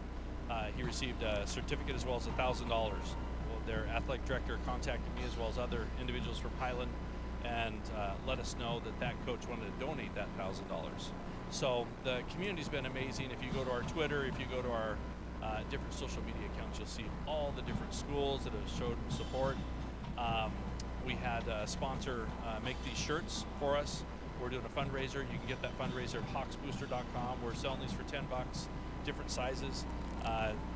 Bodie's favorite color was blue. As you can read, you got to read it because I can't see it. It says, "Let's go on an adventure," and it's blue. In loving memory of Bodie Larson, 3rd October 13th, 2019. So yeah, that was one of his phrases, but it's just amazing that when something so tragic can happen, all these people come together and just show their support. Competitors, and Bodie did not attend our school, but our school has adopted quite a few fundraising activities. Been awesome. Tragedy, but awesome. The community's been amazing. Yeah, it certainly, to put it in context, while it has been such a sad week around the Arizona community and the Highland community, there is something positive to acknowledge. It's been the community response. There's been a GoFundMe. They've raised over $30,000. And so just what is your that there's so much outpouring of a family? You know, not to get religious, but a lot of people say, you know, how can something like this happen with their belief system? They believe that some people question how something like this could happen. I look at it that this is an opportunity for all of us just to love one another. Again, it's just been amazing what's happened and what's happening with the different schools and our school and everyone. We're just grateful for everyone just reaching out and loving this family. Unfortunately, these things happen, but not everyone gets the treatment like the Larson family has gotten. It's because Bodie was so loved, as well as Brandon Larson, our athletic director, just very well respected in our community, received an award recently from the AIA, and just people coming from everywhere, just sharing their condolences and support to the Larson family. Larson family, if you do want to help, how can you get involved? Right now, we still have that GoFundMe that's available. That was done by a family member, as well as these blue T-shirts. We'll have them for sale as long as they are for sale on hawksbooster.com. Go there, you'll see the T-shirt top of the site. Click on it, go there, and you can order your size. This has been a great outpouring of response, not just from Jeff Boone, but from the entire community. Obviously, there is a service tomorrow at 9 a.m., the viewing, and then the service. Celebration of life for Bodie Larson, son of athletic director Brandon Larson here at Highland. Jeff, thank you so much for joining us. Thank you. All right, back up to you guys. Thank you, Jack. Obviously, a very touching night here at Highland. As we move on into the second half of our coverage, we'll be back hopefully to share some more happy memories of the life of Bodie Larson. Thank you for tuning in tonight.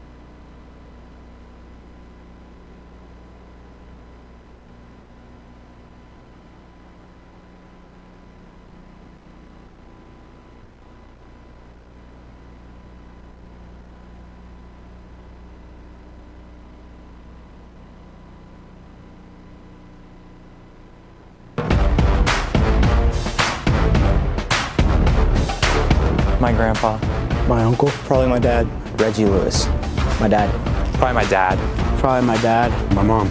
My dad. My mom. My uncle. My dad. My dad. My dad. Adam Thielen. My dad. My dad. My brother. My dad. Brian Bosworth. My mom. My dad. My dad. Superman. My dad. Probably my dad.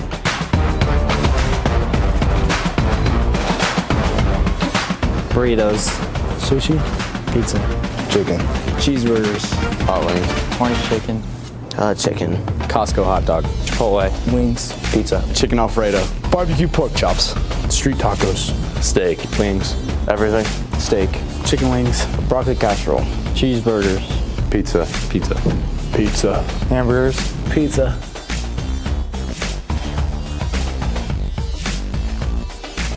Because I love scoring touchdowns. Just the brotherhood. Because I like to hit people. Love to hit people. For the clout. Just playing with my brothers and just having a good time. It gives me a chance to hit someone. I love to play with my friends. I like to hit. Physicality of the sport. I just played it ever since I was little, and I love the game. No reason, I just like it. We can unite as a brotherhood. Experience and the time you get to spend with friends. The family bond. It's in my blood. Because I love to hit people and have some fun. I get the ball out with my brothers. To come out here with the boys and compete. For the brotherhood. It's a big brotherhood, and we all get along really well together, and we all play really well together. Because I get to play with my best friends. The competitiveness. It gives me a chance to hit somebody. I like hitting people. I like playing with my brothers and my friends.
Can't be scared when it goes down.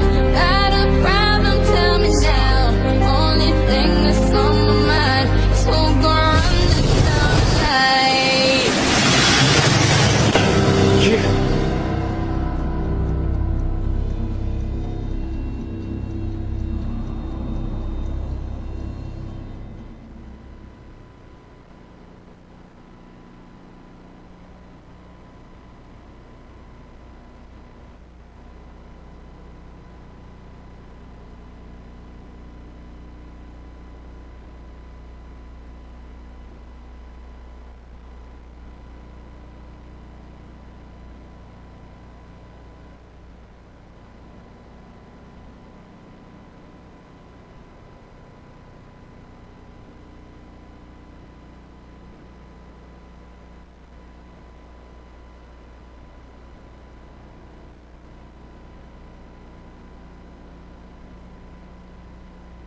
Back with you here at Highland High School to begin the second half of play between the Highland Hawks and the Corona del Sol Aztecs. Alongside Peyton Gallagher, I'm Alex Gall. And we saw a very closely contested first half, Peyton, but Highland somehow was able to come away with a 2-touchdown lead at the end of that quarter. How did they do that?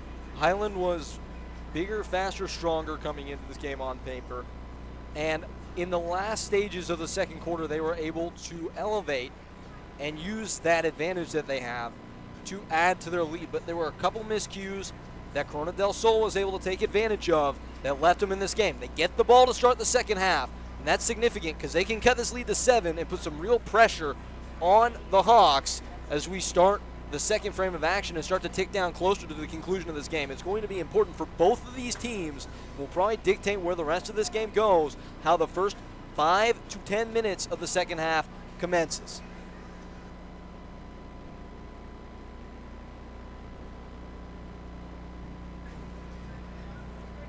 12 minutes on the clock here at Highland High School. It's been a good one so far, and we've got more football coming. Highland will kick off, starting the second half. 14-point cushion here on Senior Day. The kicker, Jackson Ray, will send it long. One bad man back for the Aztecs. Small soars end over end to the goal line, but is fielded and will be returned. And a big stick at the 15. Corona del Sol able to push the pile forward to the 20. And they'll start their offense up in the second half with the ball there at the 20-yard line where they would have started with the touchback. Yeah, it looks like Jackson Delsey was the first Highland player there. 22 total tackles this season for Delsey coming into today. 5'11", 166-pound junior. He's been playing cornerback all night. Had a nice tackle off the kickoff there. So Kwane Swearigan will trot back out onto the field. Somewhat effective in the first half, but his team will need to rely on that arm here in the second half if they are to come back. Running back on his right hip. Swearigan will look left, avoid pressure, and roll out to his right, dump off into the flat, and get positive yardage as bit of improvisation by the quarterback turns into a gain of 10 and the first down. The man with the catch, Mitchell Coakley. Yeah, Mitchell Coakley, the 6-foot junior tight end. One of 2 tight ends that plays often for this Corona del Sol team. And it's somebody that head coach John Bechtold mentioned to me before the game. He doesn't play on every play. That's not the set they run, but when they do have a tight end set, he's the guy. So the 5'11 junior Kwane Swearigan is able to move the chains and get this offense jump-started on this drive. 1st and 10. Swearigan fakes the handoff, forced down to the pocket again, fires it back across the middle, and it's picked up. Hopping into the passing lane is a Highland Hawk, and the second turnover of the game sets up the Highland offense inside the 25. Cam Cullimore is out today. Replacing him is his cousin. It's Carson Allen for the interception. What a game for him so far. He played his first game at quarterback earlier on this season on the JV team, and now he's making plays for the varsity. A lightning quick turn of events gives Highland the ball back with momentum as Taylor Siren, who was so good in the first half in the stead of Gage Daly, the traditional starting quarterback, steps back into the fray. Delivers a high pass to the left, finding Schroeder. Did he haul it in? No. What a look by our camera crew there. Schroeder, a little tough to get up after the play, as you can see there, but what a play and what a throw by Taylor Siren, just off a bit too long. Schroeder really ailing there outside of the field of play as the trainers run on. This team already down one of their signature playmakers as Tanner Crandall was taken off on a cart earlier in this game. Schroeder would be a huge loss as he's able to get back to his feet. Yeah, he looks to be okay. The trainers were coming over to him, but he was able to stand up and walk off, presumably like he's all right. Definitely took a hard hit, though. He might come out for a play or two. Well, the game was stopped for a moment as the trainers came on, so Schroeder is forced out. That is for the good. A lot of the times these players will put the team over their own health in these situations, so he'll get checked out. As Highland was looking for it all in the first play of this drive. Unable to connect, it's 2nd and 10. Into the game for the Hawks, Andy Hatch the 6'2 senior wide receiver for a play or two while Schroeder sits. Put it in the gut of their running back. That's Wood. Wood able to fight through a couple tackles and keep the legs churning. A gain of 8 as his offensive line got the running back the push he needed to create positive yardage and set up a 3rd and short. Tackle made by Tyson McLean, the 5'10 senior outside linebacker. And Corona's defense, Peyton, hasn't really, I wouldn't call it bad. I really wouldn't. They've been solid for the most part. I've just had a couple lapses, and Highland has burned them. Well, they'll try to stand up here on a 3rd and 2. Siren with the running back to his left. And he'll put it in the chest of Wood, who will find an alley and carve out the space he needs for 6 points. Touchdown Highland as Daniel Wood punctuates the drive with his 2nd score of the afternoon, and it's 27-7 Highland. Peyton, he came into today with 13 touchdowns. He's coming out with 15. What a season for Daniel Wood. He's been involved on the defensive end, 40 tackles coming into today, and he's got 15 touchdowns to his credit. Over 600 yards of rushing as well. Number 6 got shifty on his way to pay dirt, and Jackson Ray will be on to kick the extra point. Make good, great. Tough hold, but it is kicked well through the pipes, and Jackson Ray makes it 28-7. Highland with a 21-point advantage. 10 minutes and 49 seconds left to go here in the 3rd. Yeah, that was an impressive drive by Highland. Daniel Wood just taking over the game. He's such a great runner. We talked about him all game. We've mentioned pretty much everything there is to know about Daniel. He's a good runner. He puts his head down, and he can hit outside the tackles. And once he gets to the 2nd level, he is just fantastic, Peyton, at making the linebackers miss. Yeah, a real lunch pail, hard hat, bring a PBJ and a cup of coffee to work type of guy. And that's how he runs. Unrelenting, undaunted. On that play, he's able to get to the outside and use that burst of speed to get by everybody into the end zone. He's the 3rd of 6 children. We mentioned his stellar academic record with that 33 ACT. Followed up a 2018 run where he was a 6A All-State linebacker. Eclipsed last season's rushing total of 537 yards weeks ago now at Desert Vista. Now he's well over 600. Probably closing in on 700 with the yards in today's ball game, Peyton. Yeah, he's had a spectacular game on both sides of the ball. We expect nothing less from him. And Highland sitting pretty. I said coming into the 2nd half, the first 5 to 10 minutes were probably going to dictate where this game went. Highland certainly happy with how they've started.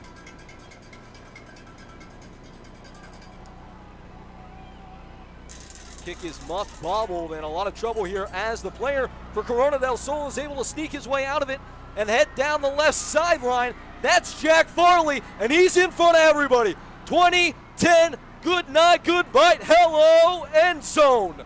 Touchdown Corona del Sol, and they answer right back with a score themselves. Just when you thought Highland was going to run away with this ball game, Jack Farley, the 5'11", 170-pound senior, says no you don't, and takes it all the way down for the score. We have seen special team snafus. We have seen special team sparks. Everything so far on that facet of the game has gone in the favor of Corona del Sol, and if a point has been scored by the Aztecs today, it's been precipitated by a special teams play. That is the case there as Farley bobbled the kick, found an alley, somehow made some magic there, and gets Corona del Sol right back into a game that it looked like they might have been falling out of. Couldn't have said it better as the kick flutters through the uprights. It's a very low kick for Corona del Sol, but it's through the uprights, and it's now 28-14 as we see the Highland Hawks student section getting into it. We've played 1 minute and 30 seconds in the 3rd quarter of play. We've already seen 2 touchdowns, Peyton, 2 of them, and both fantastic at that. Well, the first half started quickly. This one might have started even faster. Really fantastic showing by both of these teams. Corona del Sol looked like they might have been down and out. You need points to start in this half. You throw a pick, Highland immediately scores without much effort. You come right back, you get a couple bounces of the ball to go your way, and a fantastic play by Farley to stick with that. Not ever give up. When the window presented himself to make the play, Farley did.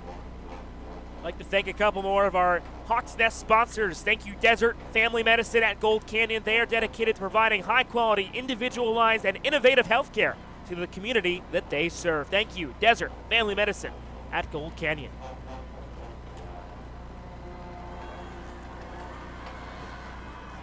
Also, thank you to our Black Level sponsors, Arizona Smile Center. We got to mention Dr. Bullwinkle. He has 20 years of private practice experience, and he thrives on the successful integration of technology at Arizona Smile Center. Thank you to Dr. Bullwinkle and Arizona Smile Center.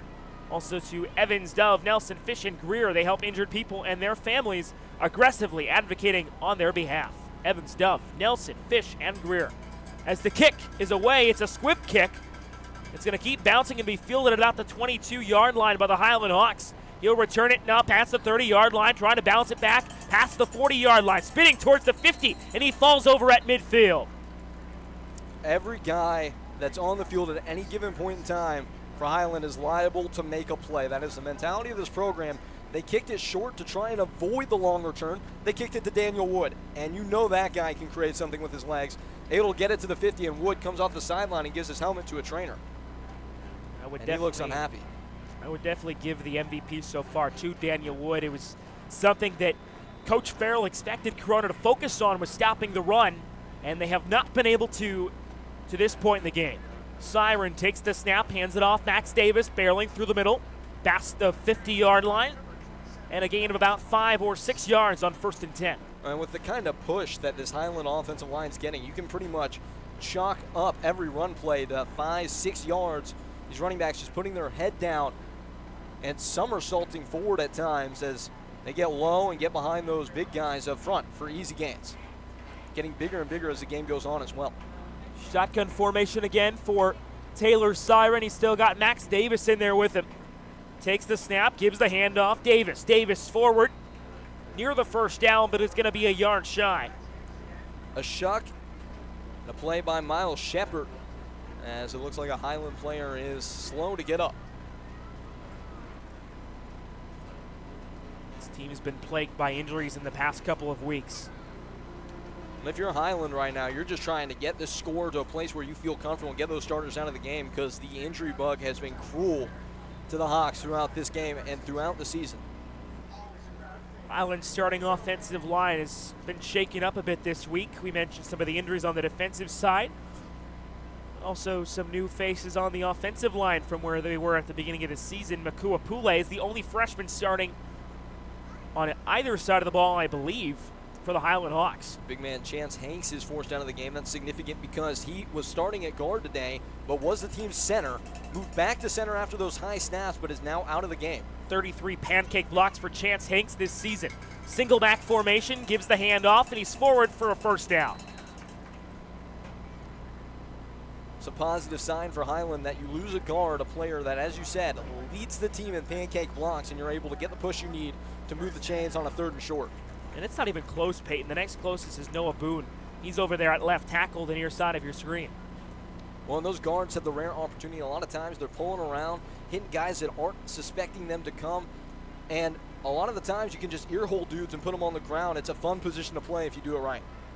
8 minutes and 38 seconds to go. Fakes the handoff twice. Daly going deep to Schroeder, and it comes down with it. Touchdown! Touchdown Hawks, and what a throw from Taylor Siren. That was a rainbow. Siren got great protection, was allowed to step into the throw and deliver a deep ball. Great tracking by Zach Schroeder as he found a way to turn himself around and get to the ball to make the catch, but I think it might be coming back.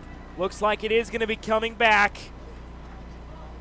It's going to be a penalty on the Highland Hawks, and they're both walking back behind midfield.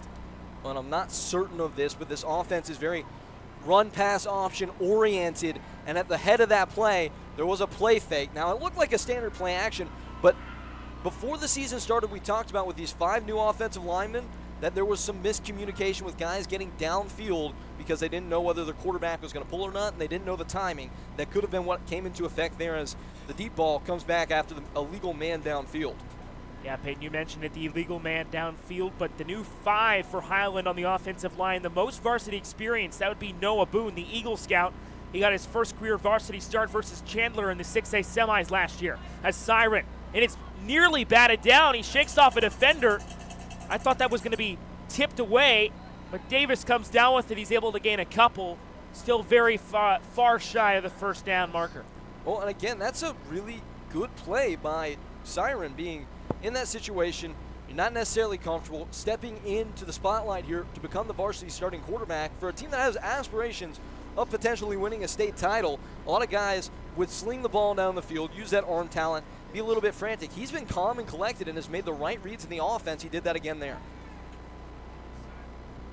Taylor Siren has looked good, like you said, Peyton, and he's definitely adept at the deep ball. We've seen it a couple times today. Siren hands it off. Goes towards the left, gets to the 40-yard line, just past the original line of scrimmage. It'll be 3rd and 9. There's a Corona player that's down. That's number 15, Connor Burns. It looks like he was able to get up, though. Never want to see any injuries. Huffing and puffing a little bit.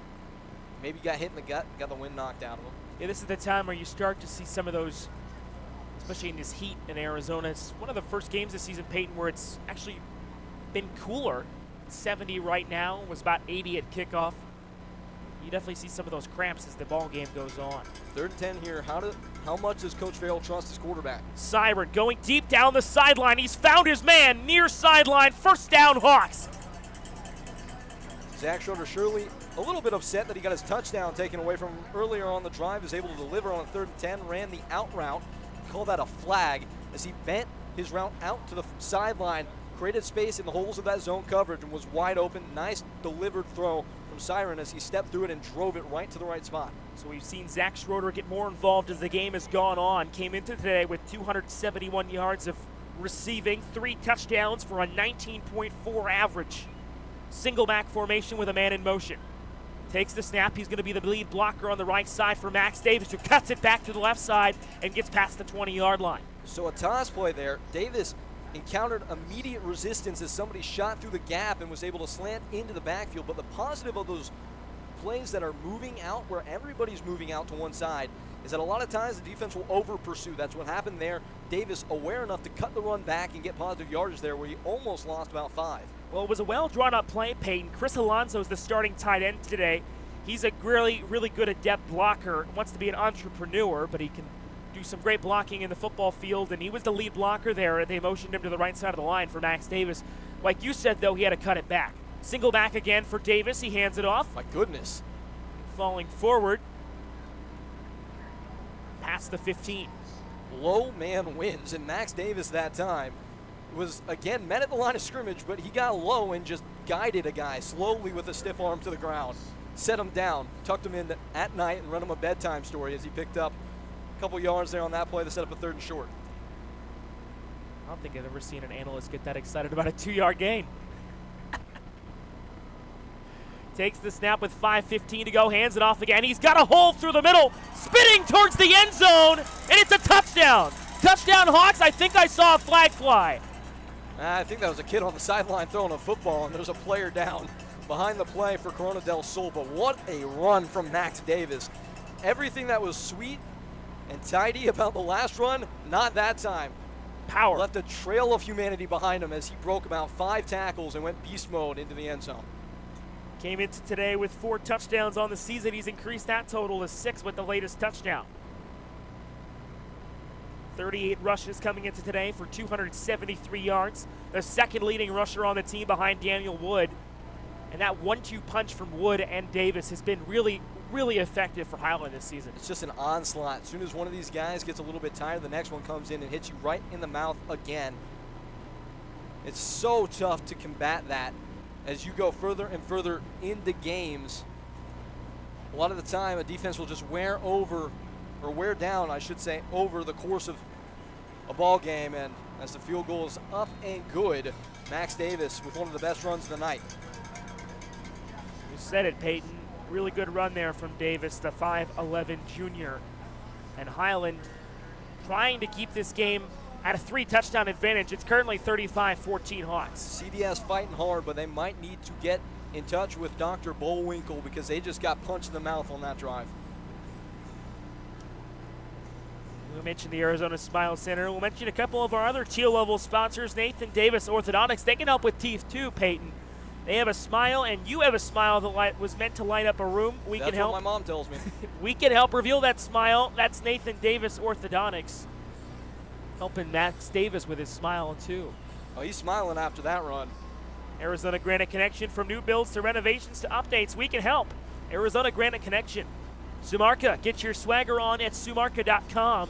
And EduPoint, they provide an all-in-one solution for student information, learning, and special education needs of K through 12 school districts. Thank you to all of our teal level sponsors and EduPoint. You could have probably thrown all 11 orange hat-wearing players at Max Davis on that play, and I'm pretty sure he was so determined he was going to score no matter what. Bang! Indeed. I said like you want me to do something. I said I was going to pull those out later in the ballgame. You did. I should have done it earlier, is what I'm saying. The kick is away, and it's fielded at the 5-yard line and inside the 5. He's brought down behind his own 15. And a really good push from the Highland Hawks special teams unit. Special teams is such a big part of the identity of this program, and guys got out of their lanes and they got beat for it, although it was a miraculous return the last time out by Jack Farley. I'm sure that team, that unit got chewed out a little bit after allowing that to happen. You could tell on that play as they went down and proved a point, did everything on that time perfect as everybody stayed in their lanes and they gang tackled when the time came.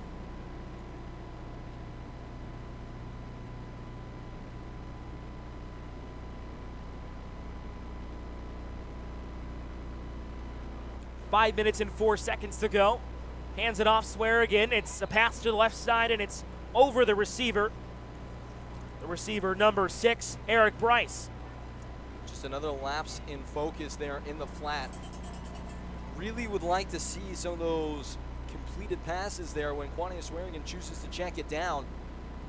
You wonder how many, by the time this game is over, yards will be left on the field on those incompletions where there's a little bit of space and the receiver just looks up before they end the football. Pistol formation for Swearigan with Velasquez behind him. Takes the snap, hands it off. Velasquez, good push from the Highland offensive line. And it's Robert Kingsford there for the tackle. Really good run on that play. We haven't seen much of the leading rusher for the Aztecs, Anyale Velasquez.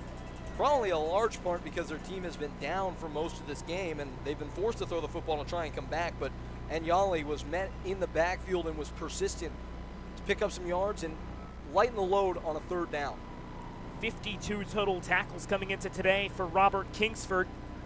Has a personal record best of 12.24 in the 100 meters, runs track in the spring. Also got a shutout from Cody Cameron, the Rivals reporter, earlier on in the season as a player to watch, making a big tackle there. Swearigan going deep down the field, and it's incomplete. Good coverage there by Highland. That's just Sean Lee, and that was Dawson White over there as well. They were looking for Jake Schmidt on the deep corner. Unfortunately, the ball hung for a little bit too long and allowed all the Highland players to rally to the football. By the end of that flight of the ball, by the time the ball touched the green of the grass, about 4 Highland players had arrived to try and box Schmidt out from making a play there. Dawson White, the senior, 5'8", 145. Talk about track. He's also a guy that runs track. He got a personal best of 11.28 in the 100. That was back in April. Again, the block looks Speedy like it's guy. coming. Speedy guy, Dawson White. Punt coming. The block was there. Not high enough, though. It takes a bounce for Corona del Sol past the 50-yard line and down at the Highland Hawks 48. That's where they'll start their drive as Taylor Siren looks to come back out. And there's a player down on the play at the Corona del Sol 30. Trying to get a read on who exactly that is, but it's a lot of pain for, I believe, and I'm somewhat guessing here, Miles Shepard. Definitely hard to tell from our vantage point, Peyton. Trying to get a hold on the number of the player down for Corona del Sol.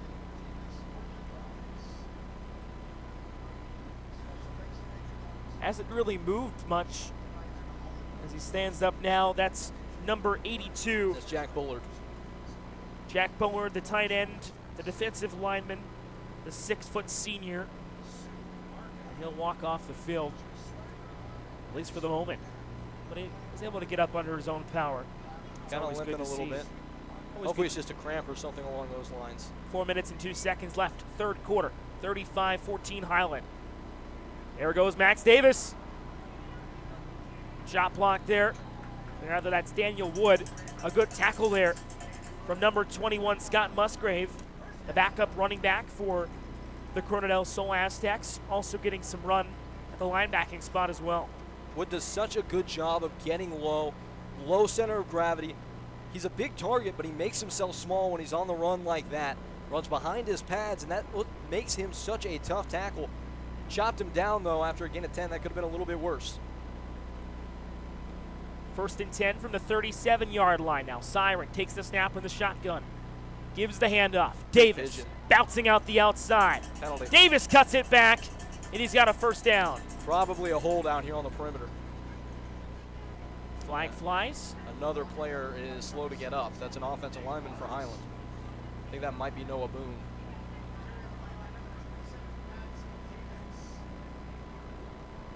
They might have picked up the flag. They're going back to the flag right now, picking it up. We'll see if they'll assess it. Looks like Highland moving backwards. Yeah. So I'm inclined to think yes. Probably a hold by that receiver out there.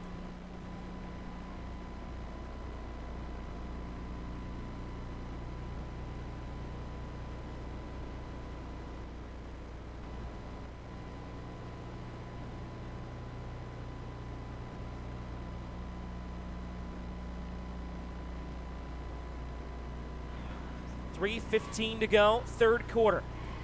Siren with an empty set, 3 to his left, 2 to his right. Takes the snap, throws his check down. That's True Tanner. Tanner has a block, and he's moving forward up past the 35-yard line, near the 30. Another player slow to get up for Corona del Sol. That was really well done, though, by True Tanner. Tunnel screen action there. Quarterback got it out a little bit quick, but he waited for his offensive line to arrive, and as the cavalry took over in front of him, was able to turn that into a big play.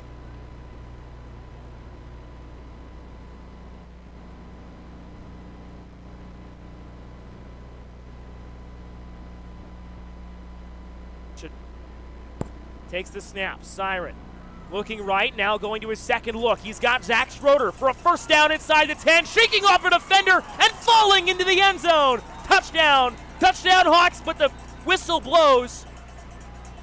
Oh, Zach Schroeder's already lost one touchdown to a flag in this second half, and it looks like he's going to lose another one. Highland not happy. And it will be holding against the Highland Hawks. Oh, man, Zach Schroeder, man, I feel for him right now. He's having a tough night. Hard to tell. He's got 2 touchdowns, but he could have 4.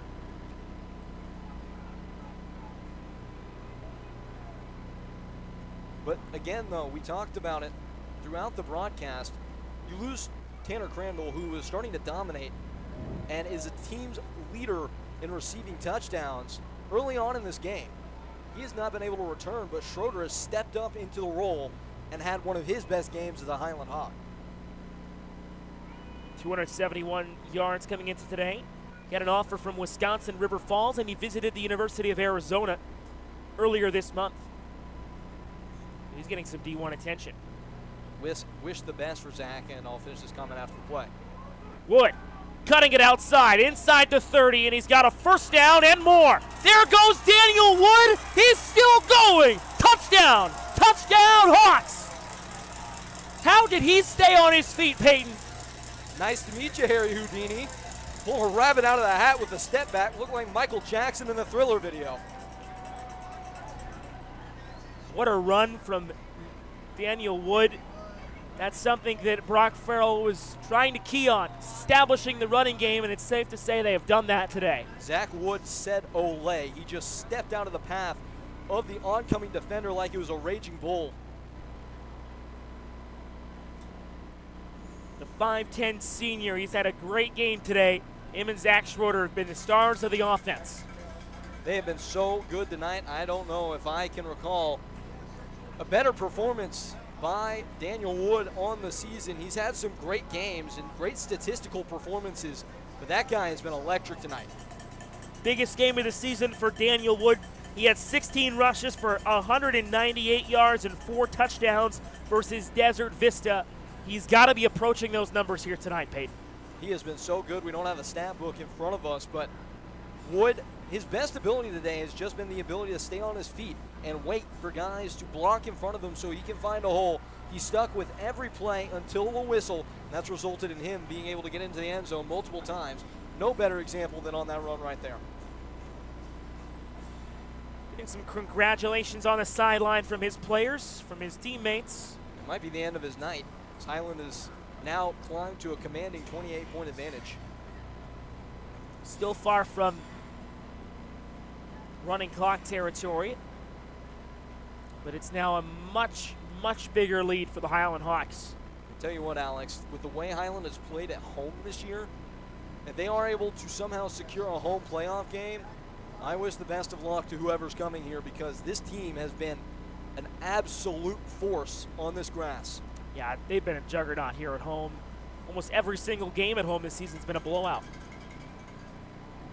It's threatening to become such this year, and misplayed by the return man, Jack Farley. He was the guy who returned it for a touchdown earlier on in this quarter. Misplayed it there, was hit after the play, right as the whistle went, and there's a flag near the 10-yard line, the far side of your screen. That's tough because you're moving at 100 miles per hour trying to get down there to cover the kick, especially when you see the ball is live after a bobble, but you just have to know better. That's a dangerous play, and they are lucky that nobody got hurt. So no signal yet. Flag's been picked up, and now they're going to move forward. So it would have been inside the 10-yard line. I believe that's a 10 or a 15-yard penalty. It should be a 15-yard personal foul. Just unnecessary roughness. I'm sure it was nothing malicious, but you got to be able to pump the brakes there if you can. 2 minutes, 4 seconds to go in the third quarter of play. Swearigan directing the offense with 3 receivers, takes the handoff. There goes Velasquez, bouncing it past the 30. Another run play that it looked like it was starting to set up for Corona del Sol, as the running back was able to find a little bit of space with blockers in front of Velasquez, but the stick-to-itiveness of this Highland Hawk defense, again on display, as they don't give up on plays, and sometimes when you think you got something big, Highland is able to close the door and keep you to 4 or 5 yards instead of the big one. 4 receivers, 2 stacked in the slot right. Takes the snap, Swearigan, hands it off Velasquez. Velasquez with some space, outside, has a first down to the 40. Clock will run. But a good run there, probably one of the best of the game for NLA Velasquez. I would go as far as to definitively say it was the best run of the game. Good job blocking up front from the Aztecs, as their offensive line did a good job of sealing and reaching to the second level. Highland trapped in the flow, unable to seal the edge, and allowed the space on the perimeter for the nice run. 4 receivers set. 2 in the slot right. 2 out wide. An audible to play here. Play clock at 12. Blitz coming. Takes the snap, blitz coming. Throws a screen to the left side. And he made a positive gain out of it. Is the receiver, Bryce Douglas, the 5'11 junior. It's a math game at that point. When you see that the blitz is coming, you identify it. You want to get the ball out quick to those guys on the perimeter so they can attack one-on-one matchups. They did it there. Highland did a good job, though, of tackling in open space. 27 seconds, about the same time on the play clock as there is on the game clock. This likely will be the last play of the third quarter. Got to have a sense of urgency. 4 receivers, same set for the Corona del Sol Aztecs, and he's wrapped up and brought down behind the line of scrimmage. Big, big, big hit. What a hit from the Highland linebacking core. That was Logan Wills, number 52, the 6-foot senior. Didn't start this ball game, but he made a big impact there as Corona will open with a 3rd and 5 from their own 46-yard line after this break. Highland 42, Corona 14 at the end of 3.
Back with you here for the fourth quarter of play between Corona and Highland. As play gets underway quickly, Swearigan throws the comebacker route to the outside. It's complete to his receiver, number 6, Eric Bryce, but a flag flies. I'm not sure if something was sent at the bottom of that pile or what happened there. Bryce, the 5'8 senior. It didn't look like the hit arrived that late, if at all. We've seen a couple flags fly. Of course, we're about as far away as we could be as that ball found its way to the far sideline, so we can't definitively say exactly what happened, but from our vantage, it didn't look like anything unnecessary happened on that play. Looked like he was still in bounds when the hit was made, as he was catching it on the back shoulder throw. I think they're picking the flag up. A good one from Swearigan, though. Good ball from him. And a not very favorable, well, it was an ineligible man downfield, so they'll replay the down, I think. I'm not sure what's going on. I feel like with the ball short of the line to gain, actually it's illegal touching. And they're moving way, way back. Didn't realize that was that big of a penalty. 10 yards. 11:53 to go, fourth quarter. 42-14. Third and 20 now. I think that's more than 10 yards. It was a 2nd and 10 play, so now 3rd and 20 from their own 36 rather. Good blocking. Screen, gets back to the 40, pushing the pile. He'll be short of the line of scrimmage. The line to gain, rather. And Yale Velasquez certainly hasn't given up on that game. Given up on this game. Really great push from him. He stuck with the play till the final whistle blew and actually got some extra yards here, which makes this 4th down attempt and the last gasp probably for Corona del Sol a little bit easier. As I'm not sure Highland is aware, it looks like they're setting up for a punt. And now they'll run the punt returner off. That's Grace. So Corona del Sol is still swinging and still fighting, trying to give themselves some hope into the closing stages of the fourth quarter, down by 28. 11:01 left, fourth quarter. Empty set for the quarterback, Swearigan. 5 receivers and a flag flies, rather a timeout called. I believe it'll be a timeout for CDS, and now we'll send it down to the 3rd member of our crew, Jack Johnson, who's with the Farrell's Fanatics, the student section.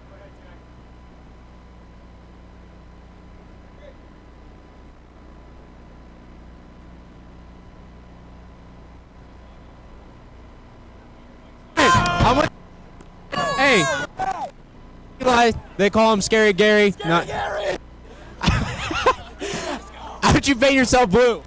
Well, you see, we got a paint roller, and this man right here, all over him, rolled me up all over the face, everywhere. They say give him the blue, and you gave him the. That's right, man. Give him the blue. Hey, how many push-ups you done tonight? I've done 42 push-ups tonight. 42 push-ups. Peace.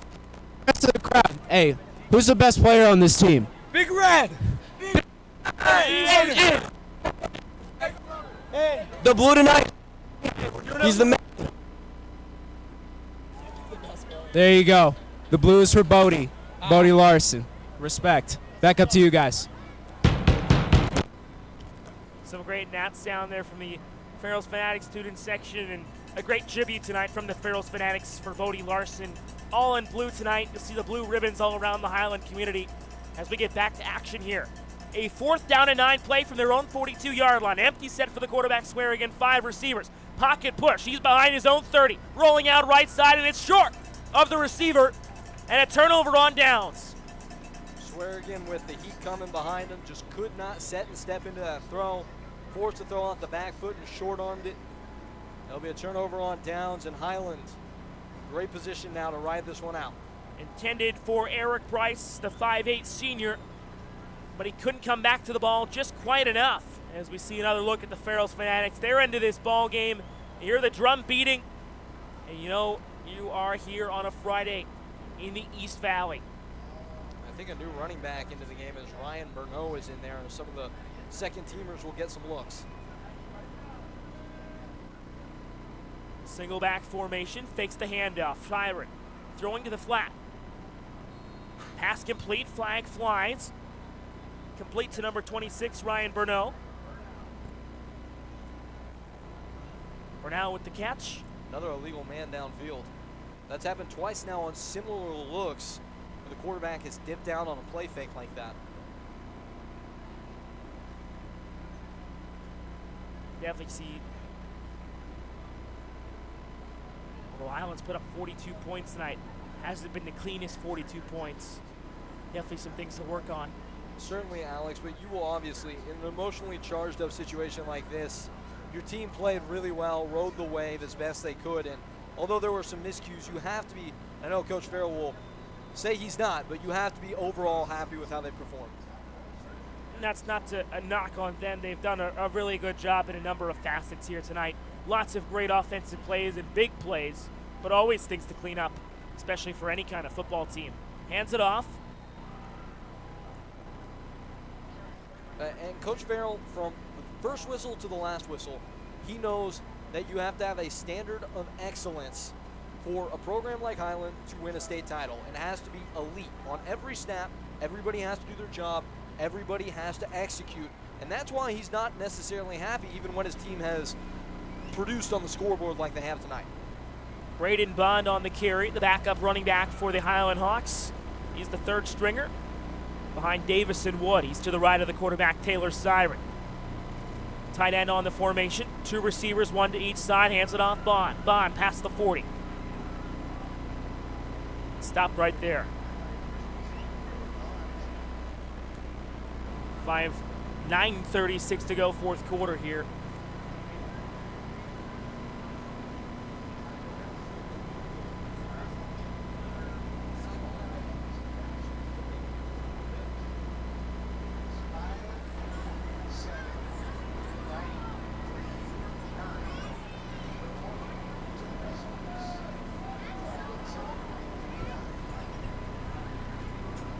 Some substitutions for Highland, trying to get everything sorted out. Simer looks to his right. Ready now for the snap for receivers with a tight end. Pass incomplete. Looking across the middle. First time we've seen Siren kind of fold underneath some pressure. Big 6'7" man Red Dog style blitz from Corona del Sol, and he was not able to guide the pass to where it needed to be caught and to move the sticks. Jaron McGee in there at the tight end slot for the first time tonight. The 5'10" senior, one of the three tight end rotation here tonight for the Highland Hawks. Chris Alonso got the start, McGee getting some time. And Farrell also said Zach Taysom could get some time at tight end here tonight. 8:57 to go. 4th and 8.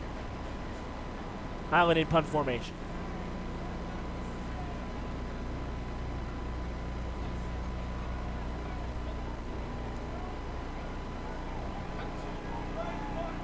It's a very good punt. Inside the 10 and down there. Cough and corner. Jackson Ray put a little bit of top and side spin on that one, so that when it landed, it would land softly and dead in, close to where the ball came down. He put height on it, so there was no chance of making a return before the coverage team got down, and he's able to pin the Aztec offense inside their own 10-yard line. Beautifully executed by the punter. Came into today averaging 38.3 yards per punt with a long of 60. Not quite a 60-yard punt on that one, definitely, Peyton, but it definitely had the accuracy of one. You only can do so much as a punter when you're not given a ton of space to punt the ball into. Got to be happy with that result. 8:48 to go now. Second team defense has now been inserted into the football game. Second team offense for Corona del Sol as well. Takes the snap and hands it off. Pyle pushed back towards the original line of scrimmage, maybe a gain of a couple on forward progress. A 28-point lead for Highland. You're just trying to get out of this one cleanly. No injuries, nothing too violent or too serious, and finish this game off the right way in a pleasant fashion. Ronnie Swearigan still at the quarterback spot for the Corona del Sol Aztecs. Swearigan with a running back to his right. Takes the snap, hands it off to Velasquez. Cuts it back, and a nice tackle made by Highland Initial hit made by number 51, Tyson Lomu, the junior outside linebacker. He's got some run in these games a little bit earlier in the ball game. A lot of different pieces that Brock Farrell and this defensive coaching staff can play with, especially when it comes to win or go home time. You can really experiment when a lot of guys have seen the field. Highland with 2 more games in the regular season following this game before playoffs start. They're currently in the field, the 16-team field for 6A. They are not in the open division field as of right now. Pass complete. Number 5, Mitchell Coakley, the tight end. Charles Ho-Ching makes the tackle. A textbook picture of what defense is supposed to look like, as it felt like 6 or 7 gray shirts got to the football to finish that play off. Backup quarterback warming up on the sideline for the Hawks. That looks like it's Diego Root, a senior here trying to get some action on senior day.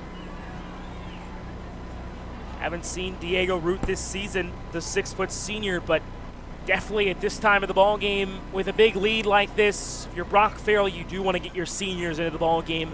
For all they have done in their 4 years here at the Highland program, it's definitely a little reward even for the guys who would normally be on the scout team, offense or defense. Well, it's all about culture. You want kids to feel involved in the program. You want them to have ownership of it so they can be proud of what they're building here. Coming into the year, Highland only was returning 3 starters. A lot of seniors on the team last year, a lot of seniors on the team this year.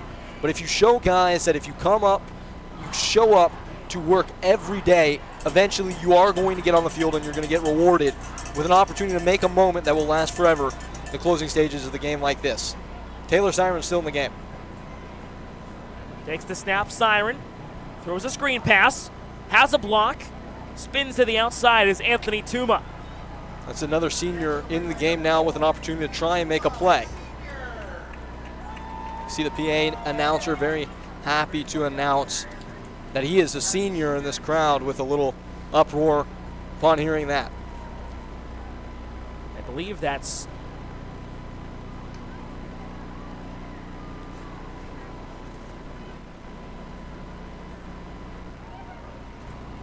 the first reception of the season for Anthony Tuma. Takes the snap, has another one on the screen pass. And a nice completion to number 84, Andy Hatch. Another senior and another rousing set of claps and cheers.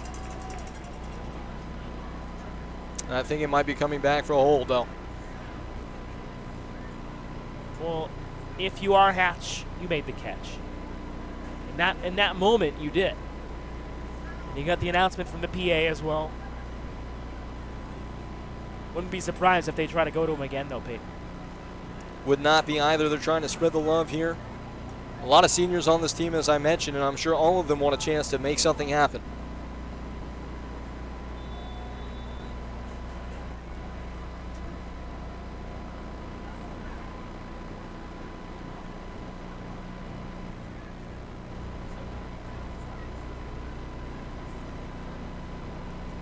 Did have a catch Tuma did against Skyline, that big 61-0 win Tuma did. So that was his 2nd reception of the season.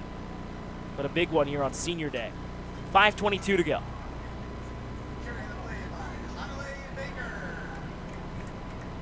Hanalei Baker getting a carry. Trying to get everybody involved now. I'm just ready for them to put another offensive lineman into the game and running back. If you don't know what he's talking about, last time Highland had an offensive lineman get a run and get a rush in the 4th quarter of a blowout, Peyton went crazy in the booth. Highlight of the season, no doubt. I've never seen an announcer get so hyped up for a 5-yard gain by a guy who doesn't normally run the ball. It was impressive. That's all I can say. Carry towards the 40-yard line. Tackled at about the Corona del Sol 42-yard line. Hanalei Baker. And Hanalei Baker being wished a great job from the Highland PA here. And Tanner Crandall is back on the sideline, but his shoulder pads are off and his arm is in a sling. Not a good sign for Highland as they move forward towards the postseason.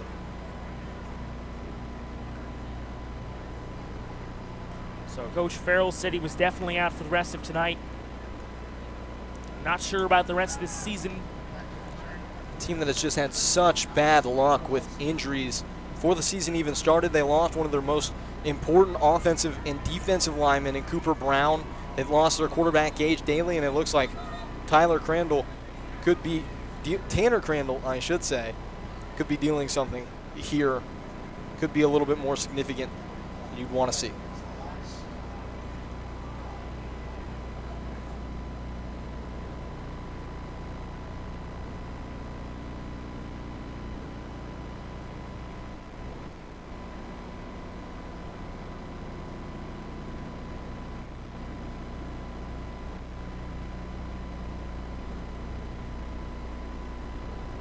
Punt formation again for Highland with 3:26 to go. 8 on the play clock. Kick is away. Another great punt. Wow, what a great punt. Fielded inside his own 10-yard line for a fair catch by number 12. That's Alex Verbus, 5'9" senior for Corona del Sol. Big block there by the punt protection. A suplex action. 3:15 here to go. Trying to run the clock now. Again, you want to get out of here without anything nasty. That's the MO. Highland with a big coming up, big end of their schedule this season.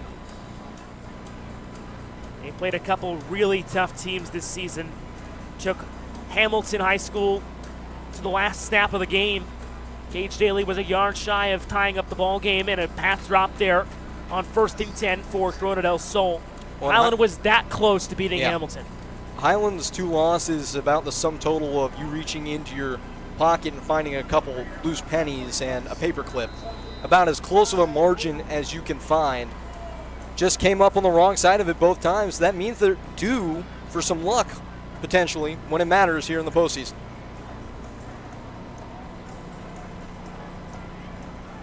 Only had really 1 or 2 close games this whole season, and both of them were the games that they lost. And that's kind of the culture that this coaching staff and particularly Brock Farrell has created here at Highland, is just a tough-nosed relentlessness that the upward momentum, the upward trajectory of these Hawks is not going to be stopped by any circumstance. And they're going to keep soaring higher and higher until they achieve their goals. End of the season for the Highland Hawks after tonight.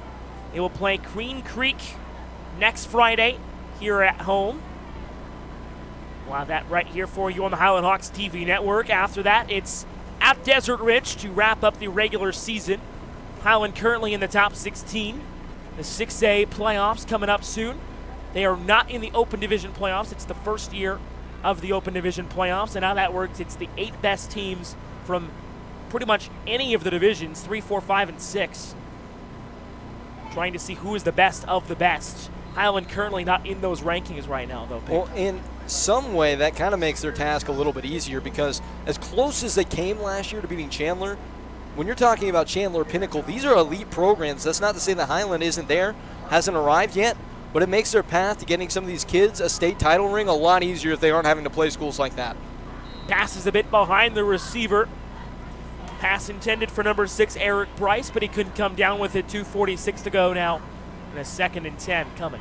And I'm sure everybody on that sideline, including Coach Farrell, is confident that this team can go toe-to-toe with the best in the state. That's not the problem. But, of course, if you're not in that open playoff, you can only do what you can. And for this team to get a state title ring, their path would be a lot easier. And it's funny to think the person who ends up being the 6A state title winners won't have won the biggest crown of the season. What a big ball. Pass. What a ball. Big pass down the sideline. It's caught by number 14, Eric Blackwell. For a big gain, the biggest for Corona del Sol probably in the entire ball game. Beautiful pass. That was poetic. Placed on a pinpoint as they connect on the long ball for the big gain. Lomu made the tackle. 1st and 10. Catch made. I believe that was number 8, Issam Zarek, a 6'1 senior, and the chains will move again. Clock will spin on. Clock keeps moving. We're approaching 2 minutes to go. 2:09 currently. Empty set for the quarterback. Swearigan. 5 receivers. 2 stacked in the slot on the right side. He'll throw to him in the flat, and it just went off his hands. Had some space to work. Eric Bryce did, but he couldn't come down with it. And this time it wasn't even a bad throw. Tip balls and deflections are usually bad news for an offense. That time almost picked off. CDS, I should say, able to survive unscathed and get another chance at making the score a little bit more respectable. We've been talking all night about the corners for the Highland Hawks. Jashawn Lee, Jackson Delsey, they've done a pretty good job here tonight bottling up the passing attack. That was the longest ball of the game. As we'll loft one back towards the end zone, it's intercepted! A huge interception for Highland, and we'll have a return. Big interception for Highland for number 36, Tate Singleton. And Singleton, the 5'10 junior, getting in on the action. That's the first interception of his Highland career. And the team's long snapper able to step in and make a play. Ball floated. There were some great throws on that drive by Quade, but that time he floated one into double coverage of safety with his eyes on the quarterback, was able to read the ball in the air the entire way, step out of his Tampa 2 spot, and jump in front of it for the pick. Still do want to get your thoughts, though, Peyton. Jashawn Lee, Jackson Delsey, what have you seen from them tonight? They were great tonight. They did everything they could have been asked of and more. They shut the door on several deep balls throughout the game. They weren't really tested that much vertically, but the underneath stuff was not there either. Corona del Sol had to get really creative throughout this game to try and muster up offense, and clearly they were not able to do much of that because they only scored 7 offensive points. Another guy who's made an impact here tonight, the nose tackle Jesse DeLulo, starting for the injured Jackson Tewalt. Very good game from him. Arizona Republic said he's a powerful run blocker, and he has good feet. I think he had both of those tonight. Yeah, he did a great job there in the middle. Tewalt is a big presence on this defense, but the run D was so good throughout the night, especially in the middle. Just rock solid, steady, and sound. Have to be happy and content with the performance from those guys up front. DeLulo ranked number 119 in the class of 2020 rankings by the Arizona Republic. Interesting, because he hasn't played all of the games this season for Highland, or even started in all of them as well. Well, good for Highland to know that they've got players in the pipeline. They do have a lot of replacing to do at the conclusion of this season. Clock running under a minute now, and I just want to remark on something. You look at the bad luck that Highland has been dealt this year in terms of injuries, in terms of bounces in football games. You look up and they're through the meat of their schedule and they're 6-2. What a tremendous coaching job by Brock Farrell. Yeah, that's something that we talk about a lot, but I don't know if it really gets impressed enough.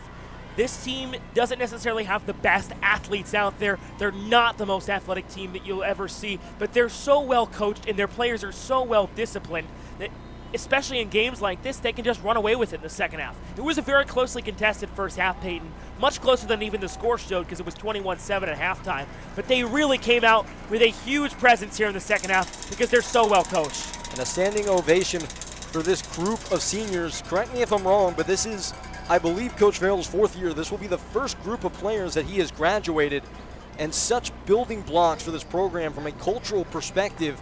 You love to see them go out on the right note.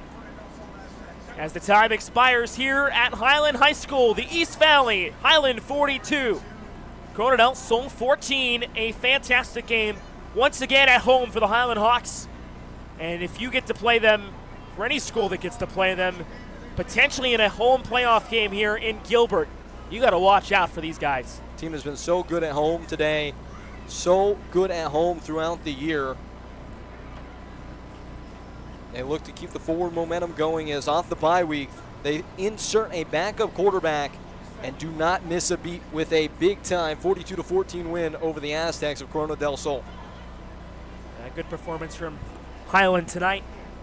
They get the job done is exactly what you said, Peyton. It's not easy to, one, come off a bye week, and two, come off of it with a brand new quarterback.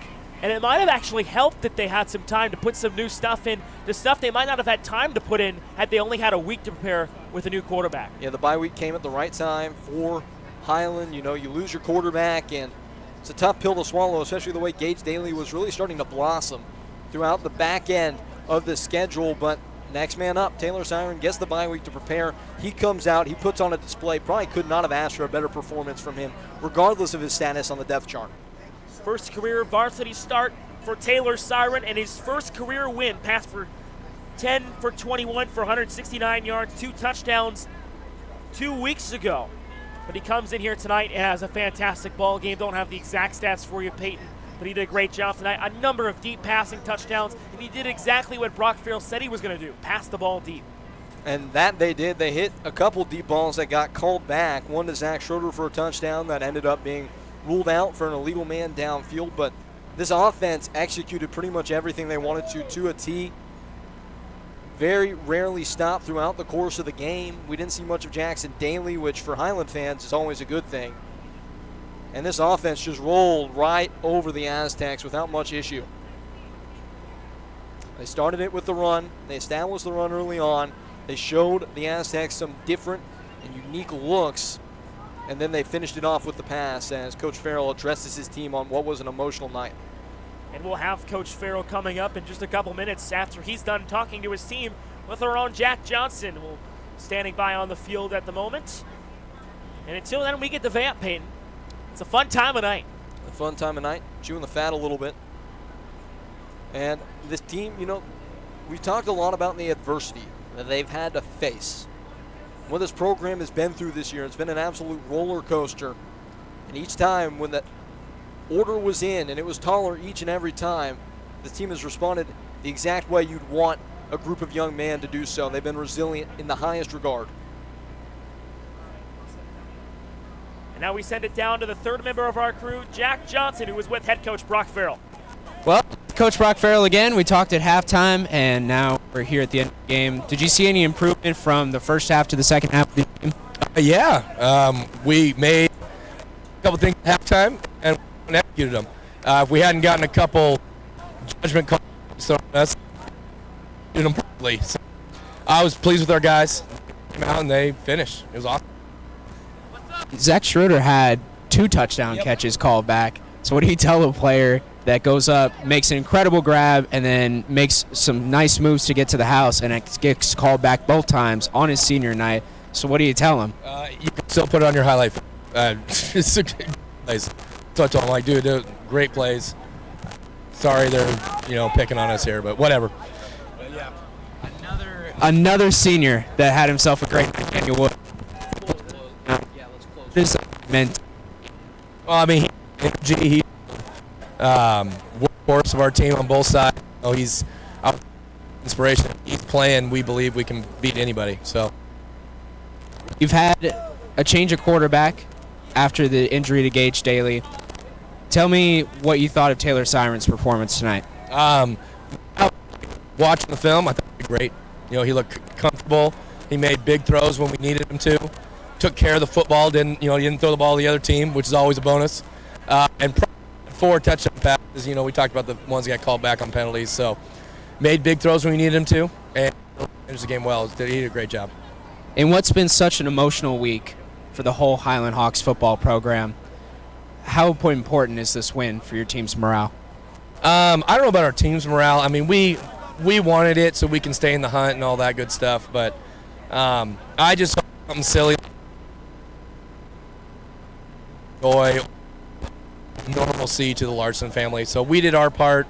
I talked to Brandon on Thursday, and he's like, hey, yeah, you got to take care of business and beat Corona. So hopefully for a couple seconds, he wasn't thinking about this week, and he had a little bit of joy in his family. So hopefully we brought him that. 6-2 now. Looking forward to the last 2 games of the season. What are the challenges your team's going to face? Well, right now, and a lot of teams get hurt. I get it. So if we I think we can make a run at this thing. You know, we've had a lot of injuries in practice over the bye week, which is even worse. Really? So, you know, if we can get some of our key players, I think we can compete with anybody in 6A. And if we win out, we give ourselves a shot back in. We'll see. A lot of things got to happen. And I know you guys will be ready. All right, best of luck to you, Coach. Thank you so much. That was Coach Brock Farrell. He'll go meet with the rest of the Highland Hawks. They'll be at the viewing service for Bodie Larson tomorrow at 9 a.m.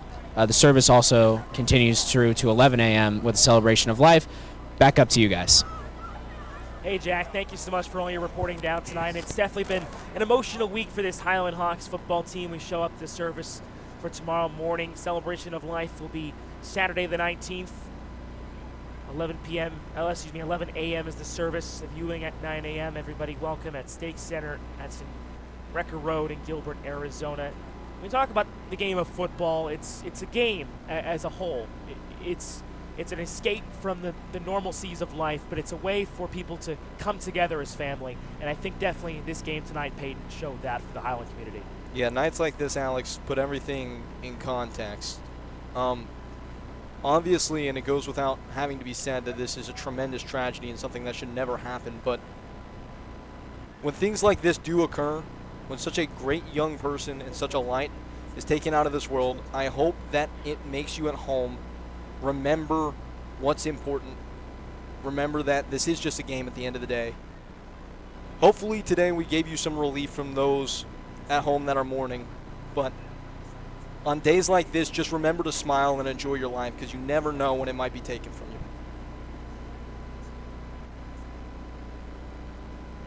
Just sending it down now to the third member of our crew, Jack Johnson. Once again, Jack. On a little bit of a lighter note, I try and keep his face straight last week.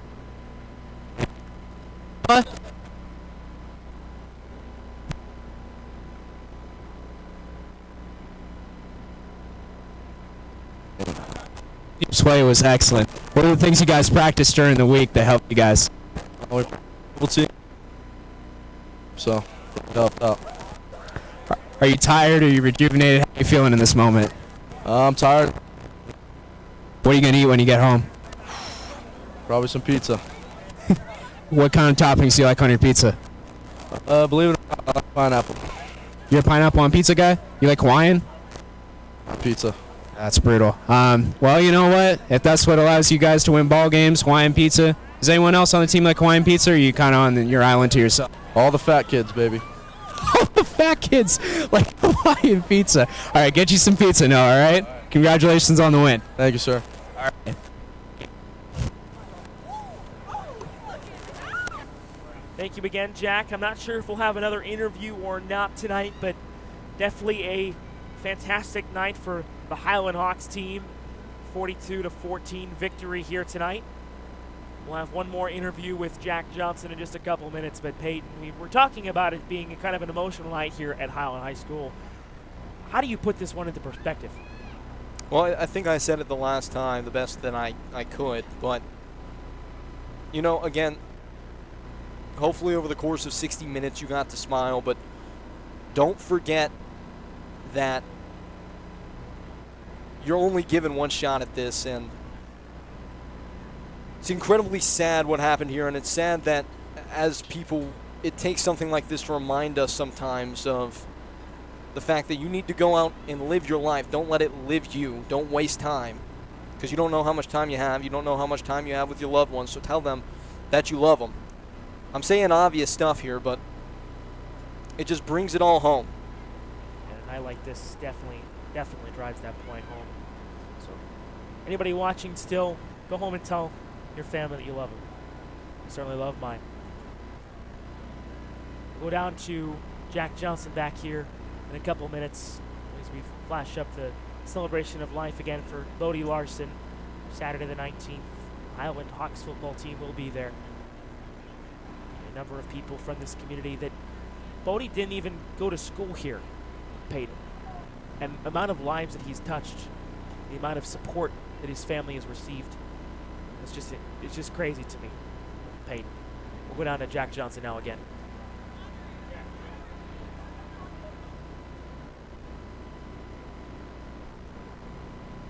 Alex. He's going to tell us a story. So on the roster, he's listed as number 75. So when you were getting ready to go in the game tonight, I said, who's 72? And they said, well, that's Nick Bartz. And so why did you change your number 75 to 72? Because my brother had it his senior year, and then I had it sophomore year, but I sort of stopped during junior year, and I wanted to have my brother's number towards the end. So I asked one of my friends, Jesse, if I can have the number back, and he's like, sure. So you wanted to switch numbers to honor your brother. That's cool. So besides your brother, have you had any other siblings come through this team? Not this team, but my sister was here, Donnie Bartz, last year. She graduated. So you're the youngest. And then so now that you're carrying on the Bartz legacy, what are the things that this team needs to improve on to finish out this season strong? I think it's mainly just injuries right now. I mean, we need to work on that a bit more, or not work on it, but get less, and then just work from there. And as a team, we have a good brotherhood and all that, and just be tougher. What does it mean on senior night to get a win like this? It means a lot. I mean, I was able to play a bit more than usually I do, so it meant a lot to me. I got defense too. And so you guys capped off a good win tonight. This is your last night, here in the stadium for all the seniors. So when you look across the course of your career and for the seniors' career, just try and put it into words, what this place has meant to you. It means a lot. Just family, brotherhood, all the memories. I mean, even my brother coaching me during JV games and Coach Fair and all them. So. Thanks for joining us, Nick. Thank you. That was Nicholas Bartz, number 72. We'll go back up to you. That's it for me down here. For Jack Lauderay, my wonderful cameraman, back up to you guys at the booth. Thank you again, Jack, and great reporting from him all night. But we just want to say once again thank you to everybody who's made this broadcast possible, and thank you to the entire Highland community for letting us do what we do here on a Friday night every week. And we hope that for anybody who's struggling with the loss of Bodie Larson, that tonight's game was just a little bit of respite from the tough situations sometimes that life presents us. But once again, if you'd like to come out for Bodie Larson, his celebration of life is tomorrow morning at 9 a.m. The service at 11 a.m.